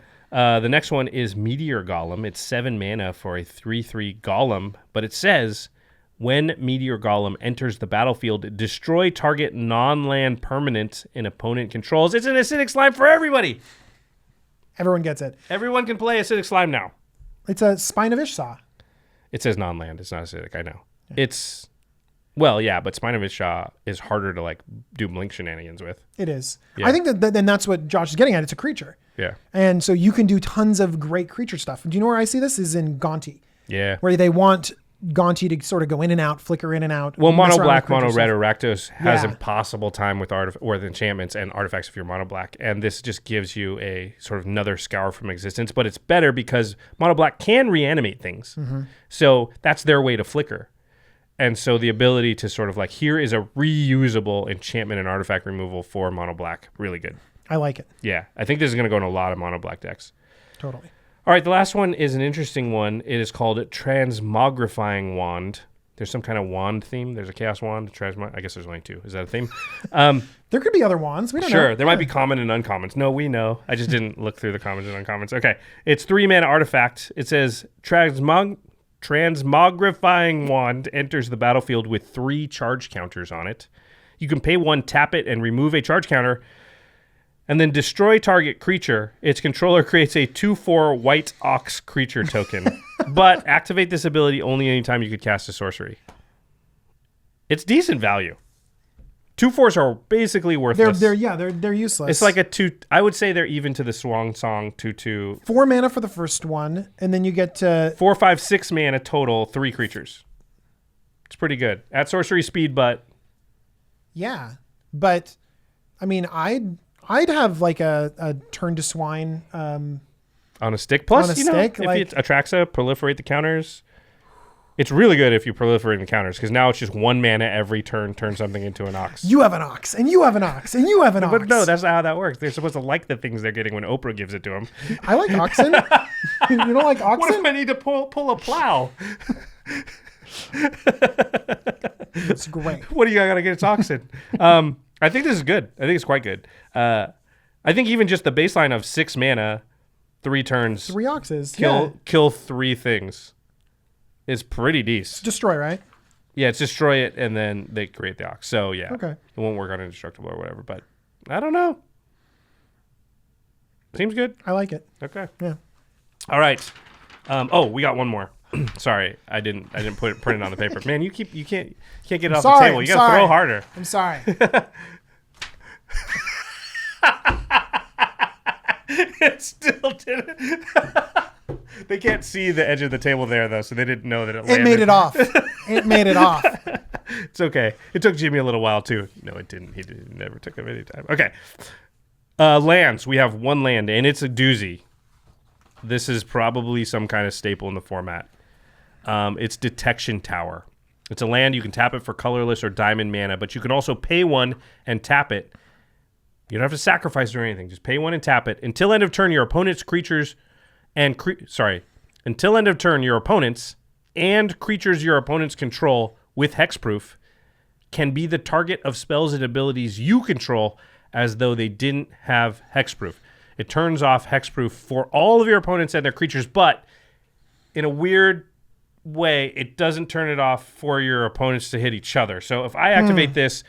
That was the thing with Arcane Lighthouse, right? It's totally a thing with Arcane Lighthouse, Yeah. and I will admit that, where like I will be like, well, I can take it away hexproof. Can you get rid of it if I sort of bring the shields down? This one, you bring the shields down and you have to take care of it yourself, but it's on a land.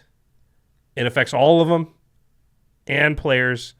You don't sack it or anything. It seems great. I think more people need to play this kind of effect, Yes. because people complain about a lot of commanders that have hexproof, and it's like, well, play the card that gets around it. Yep. Josh, what do you think about this saying hexproof specifically, not shroud? Lightning Greaves. Yeah, but Greaves already has its downside, right? I mean, yeah. I was playing a game this weekend, and the player played Umezawa's Jite, and they went to go to equip it, and I was like, oh, your creature's got Lightning Greaves. You can't do it. They got shroud. And they're like, oh, I'll just move my Greaves over to this other creature over here, and I go, hold on. In response, I capsize your guy. And they're like, you tricked me into doing that. A little. That's the downside of Shroud and Greaves. It's true. So it already has a little downside. No, I like this a lot. I think this is 3 colors and below. It's not flashy, but it's really solid. It's kind of like Homeward Path, where I just tend to try and toss it in when I can. This is maybe even a little better than that. I think you want to play this more often than not. I kind of have a lot of these different utility lands kind of on a rotation where I'm like, I've been losing to Narset a lot, and then sort of cycle it in. Or, I've had my stuff stolen a few times. There's this person stealing all my creatures. I'll cycle in the Homeward Path. So keep these kinds of lands in mind. Maybe keep them in a binder, keep them in your trade binder, and be like, oh, okay, this land would have been better. Don't go hog wild and just compromise your mana base with utility lands unless you can handle it.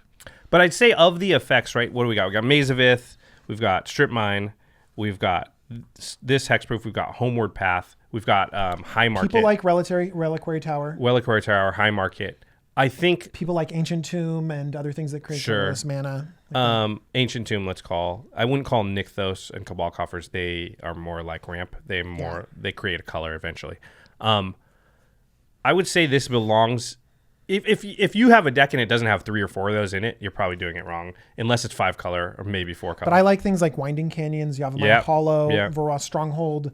There are a lot of really cool... Gavany Townships and things like that. Oh, yeah. Gavany Township. So there's a bunch, but I think like if you don't have a couple of these Homeward Path, Detection Tower type things in there, then Detection Tower can fill that role, and you'll probably find quite a bit of uses for it. And a lot of times when you don't, it won't have cost you anything. It's going to tap for mana, and most games, especially for 2 or 3 color, you won't miss the fact that it makes colorless. Mm-hmm. Okay, this is something we started doing recently, so let's do it here. What do you think is the best new command? Don't answer yet. The best new commander in the set. We're going to count to 3, 3, 2, 1, and then we're both going to say it. You can do best as far as the most powerful, or best as far as like you're the most excited to build it. Let me think here. Okay, you ready? Maybe. I think I know exactly which commander it is, but I might have forgotten the name. Okay. Does this paper have the? No, it doesn't. Okay. That's another paper. Oh wait, aren't they all in here? We keep We throwing our them. Yeah. papers. Well, it's a test about. It's a test All for right. your memory. Okay, All ready? right. 3, 2, 1. Arcades the Victus? Stratish. What's Vivictus? the Jund one? Jund Dragon. Vivictus. Vivictus. I got it right. Yes, I think you Vivictus. did. As Mahdi. And I'm saying Arcades, the Defender one. Okay. Best overall card. I should have been thinking about this the whole time. You knew about this and okay, the best overall Honestly, card. I copied and pasted this from the last set review, and I forgot that part was down there. Okay. Best overall card in the set for... Are we- Vamp. I'm going to look through the other here. I'm helping us out here. Here's where we are. These are the it could be a planeswalker or anything in the color, okay? Looking. You got yours? I got mine. 3, 2, 1. Cleansing Cleansing Nova. Nova. It must be. That was- Oh, gosh. We're going to work on our high fives. It must be. That's scientific data. I thought I that had 100% you is. because Yeah. it looked like it wasn't on your page. Yeah, And I'm like, yeah. I got it. And Josh is going to be I jealous thought of my about Detection choice. Tower as number 2, but I went with Cleansing Nova. I think I Cleansing like Nova. Cleansing Nova a lot. I think it's probably like it's like a top 3 or 4 whiteboard wipe. So Totally. okay, where are we? We're to the listeners. How long is this episode? Feels pretty long. I don't even know. What are the cards you are most excited about from M19 and for which of your decks? And what are the combos and synergies that we didn't mention or didn't come to our mind that you see? Please put it in the comment section of the YouTube video. Again, I always like to use that area as sort of like an addition to what we're doing here. So if anybody comes and watches this, later on, they can look through the comments and also find some cool things that you guys all thought of that maybe we didn't. So again, what are your favorite M19 combos and synergies that you see? And once you read all that stuff, and you find out about all the cool cards and what combos with it, you're probably going to want to go on over to cardkingdom.com/commandzone and use that affiliate link to order your cards, your Magic product, your singles. Again, you're going to buy that stuff anyway. I'm not asking you to do anything you're not going to do. If you just use the affiliate link when you do it, you really are supporting this podcast, game nights, and all of our content. We do super appreciate it. And also check out the Ultra Pro products while you're there. Again, Eclipse sleeves, the single best sleeves on the market, hands down. At the GP, there was a couple of people and they were like, "Are those Eclipse sleeves?" I was like, "Yeah." They're like, "Let me try it out," because they never tried it. And I handed my deck over and they were like, "Oh, wow, this is good." And I've had those same pair of Eclipse sleeves. I've had that same group of Eclipse sleeves on my Vial Smasher and Thrasios deck for like over a year and a half. Wow. And that's my favorite deck. I play it the most. And those sleeves still are pristine. They're awesome. I really am a big fan of those. So check them out. Ultra Pro's the best. Now we move on to the end step. Oh, you're one-upping it. Now we move on to the end step. It made it off the table. It cleared the table. It made it off the table. Now we move on to the end step where we talk about something usually outside the world of Magic. But this time, DJ and I, we just got back from GP Vegas. It was a super fun time. We're both a little bit exhausted. My voice still has not totally recovered, I'll be honest. DJ, do you want to tell a little bit about your Vegas experience? Maybe a cool story of a game you had or anything that happened? I had a blast, first off. Thank you to everyone that came up and said hi to me. Thank you for everyone that got to play Commander with me. We played a lot of... How many games do you think you played? I played a lot. Played a lot of games. I'm probably close to like 20 games is my guess. Probably somewhere in the 17 to 18. That's awesome. Yeah. Yeah. How many games do you think you played? I think less than you. I think only like 16 games or something Still a like lot. that. That's so many games for a normal weekend. Yeah. Well, think if every game is like, say, an hour and 15 minutes is on average or so. Totally. That's like 22 hours of Commander or something. Yeah. What I really call liked heaven. was when I played Tainted Remedy against the Life Gain combo deck. That was one of my favorite moments. Also, Cassius. Cassius. Cassius. Yeah. There you go. Okay. Like Cassius Clay. Yeah. When he ran us over with the Savala deck that I ran him over with last time we played. Okay, so that's a good story. So a couple months ago, we had a game night, and Cassius was there, and I think that's when you met him. Yeah.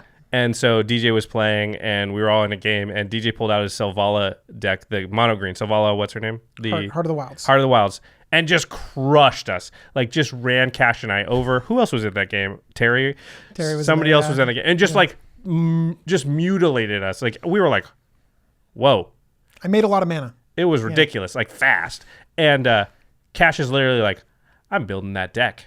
And he did, and he brought it to GP Vegas, and then we got into a game with DJ, and he pulled out his Saval deck and just crushed everybody with it again. He did, and it was also turned into Arch Enemy too. Yeah, we were all just like, okay, what can we do? And we couldn't do anything. That deck is really good. We'll have to talk about it on the show while you're substitute teaching here. What was that your favorite moment? Was when Cassius crushed us? Jeez. No, it was like that satisfying moment when, and this happens a lot when people come up to me and they say like, this thing in your deck was so cool, I had to go out and build it. And when you kind of see the deck that you kind of inspired across the table, it's a nice moment actually. It makes you feel like, oh, people are having fun because I did this thing. It is that is a good feeling. Or whenever somebody takes out a camera or like writes down a card that you played. Like, what is that? I need that. Yeah. My favorite moment was I was in a game and a player Armageddoned. So that's not how most favorite moments usually start, right? So a player... I was sitting next to you for this. Were you? Yeah, and it was in the Commander tournament. It was in the Commander tournament. I was playing another game, and very saltily, people were like, your Armageddon resolves. And I look over, and everyone's picking up their lands. So this guy's like, it's a little too scary out there. So I'm like thinking, okay, board Wrath or whatever. And he's like, so I'm going to Armageddon. Everyone's like, Armageddon? We're playing with Jake Travers, who's one of our earliest sort of listeners. He's WC Power 9 on Twitter. Maybe like the third or fourth person I ever remember on social media like interacting with on Twitter as a result of our show back when we had like 200 followers and we were teeny tiny and nobody listened to us yet. So I just happened to get paired with Jake and two people we didn't know in that tournament. And so Jake has a Prosh deck. It's not fully tuned, but it does have food chain and stuff in it. And the reason the guy was Armageddon is actually because of Jake and not me. Jake had Avenger of Zendikar. He had Astronaut's Altar, Skull Clamp, like a bunch of stuff going on that was looking really bad for us. And then this guy Armageddon's, and in response, I activate Alchemist Refuge and flash out Emrakul. And I take control of Jake's turn. So it resolves Jake's next turn, and then Jake's going to get a turn after that. So the Armageddon resolves, nobody's got any lands, but I get Jake's next turn, and he has Birthing Pod out. So I Birthing Pod for Craterhoof Behemoth, sacrificing Avenger of Zendikar. With his like 14 plant tokens, I kill the other two guys, and then I sack everything Jake has to the Astronaut's Altar. So when he takes over his turn, he has 0 lands and no creatures and just an Astronaut's and a Skull Clamp out there. And Prosh has already been cast like 6 times, so he needs 1,000,000 mana to cast Prosh. And at this point, it was pretty late in the game, and Jake and I are both top decking. So it's like top deck. And he actually hits like the first 3 lands before I hit one, and I had like a Soul Ring maybe. And we're like literally in this weird, it was almost felt like limited, where it's like top deck, what do I get? Top deck. And I finally managed to pull out the win in like this crazy game where the Armageddon guy, actually caused me to win because I was 100% going to lose to the Prosh deck because it was so close. Chain off or whatever. Yeah, it was going to go crazy. He was so close to going off. So the Armageddon in a weird way actually caused me to win the game, and that was my favorite story. I also did get to Croson grip somebody's Omniscience, which was sweet. Ooh. In a different game. It was a different game. It was a CEDH player. I also Emrakul him in that game. That was cool too. Okay. Vegas was awesome. Thank you to everyone who came up to either one of us and said hi. We really do appreciate meeting all the fans and the listeners and the watchers out there. It's really great to be able to get to play games with you and things. Apologies to people that I did not get a chance to play with. I'm sure there were some for you, DJ. There's always more people to play with, and yeah, but it was there awesome. There are other GPs. There will be other GPs. In fact, there is going to be a GP in Los Angeles in August, and that's in our backyard. I don't want to speak for you, DJ, but I'm pretty sure we're both going to be there. I'll be there. Yeah, so if you're thinking about it and you want to bring some Commander decks and you want to get Emrakuled. All right. That's going to do it for this episode of The Command Zone. Make sure to go check out our sister podcast, The Masters of Modern. Alex Kessler, Ben Bateman, they talk about the modern format and all things competitive Magic. You can find them on collected.company right next to us, or you can follow them on Twitter at the MMcast. Ready? You ready for this? Well, our editor is Craig Blanchett, and special thanks to Geoffrey Palmer for the living card animations, like the days behind us. Very nice. You can find him at Living Cards MTG. All right, everybody. Thanks for listening. We'll see you next time. Peace.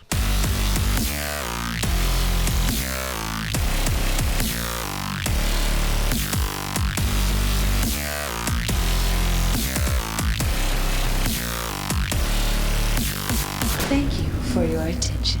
For further inquiries, send an email to commandcast@rocketjump.com or ask us on Twitter at JFWong and at Josh Lee Kwai.